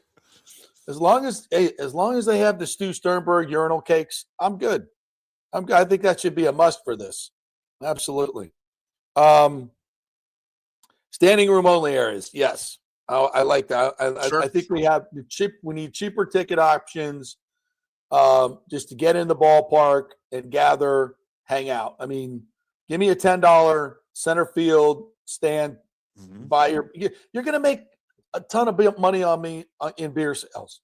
Yeah. So just get me in the freaking place and coop me up. I don't even have to go anywhere else. Although, how much beer are you going to be able to drink when you got to stand up the whole time? A lot. You could drink more. Yeah, you're true. That's true. You could drink more without falling down. Yes. Seamless security and ballpark ingress and egress. Not exactly sure what that means. Like entrance. Entrance? Is that coming in the gate? Like multiple. You need multiple gates is good. I mean, people don't want to. I see some of the lines to get into Raymond James Stadium, and I'm just like, holy shizbang, that's a lot. Fan plaza, yeah, I like the fan plaza. Kind of the rotunda as you walk in, or I don't know exactly, or maybe that's the standing room or standing rooms looking over the field. I like those things too. On-site sports book and betting lounge. Oh. Yeah. Is that necessary? I think so. Yeah. I think it'd be a great revenue generator. Seminole Hard Rock Stadium. Let's go. And put a sports book right in there. I mean, I don't do any of that stuff, so I don't know. Yeah, I'm for that. In-seat mobile ordering. Yes. Yeah. I mean, yeah. Doesn't hurt. It's the easiest way to order your double Crown and Cokes 2 at a time is just sitting in your seat. Yeah. I can't sit in my seat the whole time. I can't. I'm too claustrophobic. I got to get up and walk around. So I don't mind going up and getting my own concessions and going to an area where I could maybe eat my hot dog and look over the field. That's fine. JP, in-seat mobile ordering is not a must for me. I don't need that. Where is stripper poles on the list of needs for the stadium? It's a write-in. It's a write-in candidate. It's Drew Park, so it's zoned for it. I mean, you got to take advantage, right? Mini spaceship. Sex workers. I don't understand. Just put it in the budget. Why be? Yeah, come on now. Post-game speaking of stripper poles, post-game entertainment spaces. There you go. I'd like for them to bring back, concerts. That would be fun. Bring back post-game concerts. Super fun.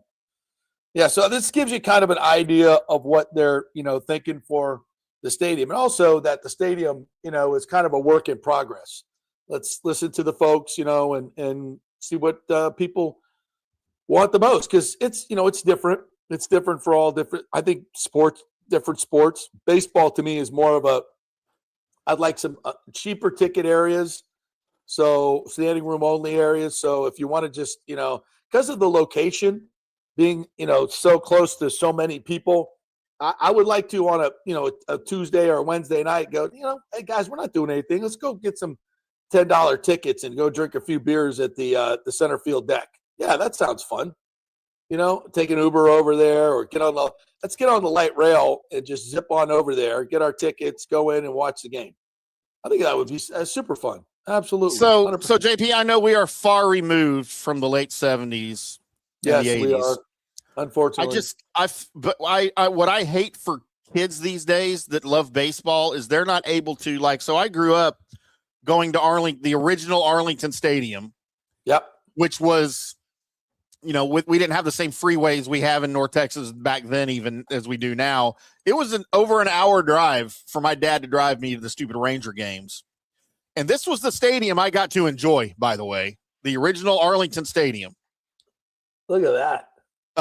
And that was where the Rangers played until 94, when just to the right of this picture, just to the south, is where they built the new stadium. And then to the south of that is the other new stadium.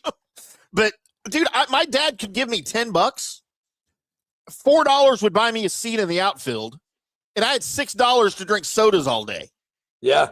And he didn't care about baseball. He'd go to the bar across the street and come pick me up after the game. And I'm over there in the bleachers for $10 with my tape recorder, and I'm doing play-by-play into my tape recorder of the game. Attaboy. And then I'd go home and listen to it, right? And I'm really good. I'm going to be a star someday. But, like, kids can't do that. You can't go to a game in your bedroom talking to me. Yeah. But, like, if one of my kids wanted to do that, like, I got to give him $100 and buy him a ticket online ahead of time. And that $100 probably is only going to last him until, like, the 6th inning. And obviously with inflation, but I think I should be able to give my teenager $25 to go to a Rays game, to get a ticket in the outfield and a hot dog. Yeah, and soda. Yeah, shouldn't that be that's enough, right? How about free soda refills? Yeah, that'd be good. That'd be good. Okay, if you want to charge me $6 for a soda, for a 20-ounce soda, right? Fine, but dude, give me free refills at that point. I think most arenas do that now, don't they? Not here. Oh, okay. I mean, you can buy the $12 plastic souvenir cup, and they'll give you a ticket for one free refill, I think. What's important to you guys? Do we have any comments as to that? Let's see. Getting comments on transportation. Nathan Elliott says, I would go watch the Phillies for $2 when I was stationed in Philadelphia. Yeah. Mike H says $8. I know it's not like that anymore, but, Aviation asked, wasn't Tony Dungy calling defensive plays? When he won the Super Bowl? Caldwell? Yeah, it was Caldwell calling them for him. Must have been Jim, because I'm seeing that stat everywhere now. Wow. Mike McDonald was the first defensive play caller to win the Super Bowl. Yeah. Anything else that we need to get to? JS 813 guy, white old man Tim talking about kids these days.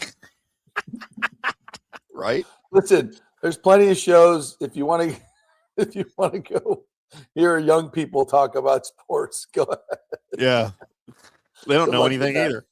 Good luck with that. Well, let's still get all the translations, I guess. I don't know. All right. I think anything else we need to get to that we promised? I don't think so. I don't know, but these shows are the most fun. Let me say this, JP, and all of you Petermans out there, and yes, you Nathan Elliott, JP Peterson, Pete. These are the most fun shows for me when we don't have guests and we just sit here and wing it the entire time, because I feel like we can just talk about more things, right? And it's not always good things, but we can still talk about things like that. And look, I love the guests. I'm not saying we should never have guests. I'm just saying it's a little more free-flowing show. We're not up against a clock because of a guest.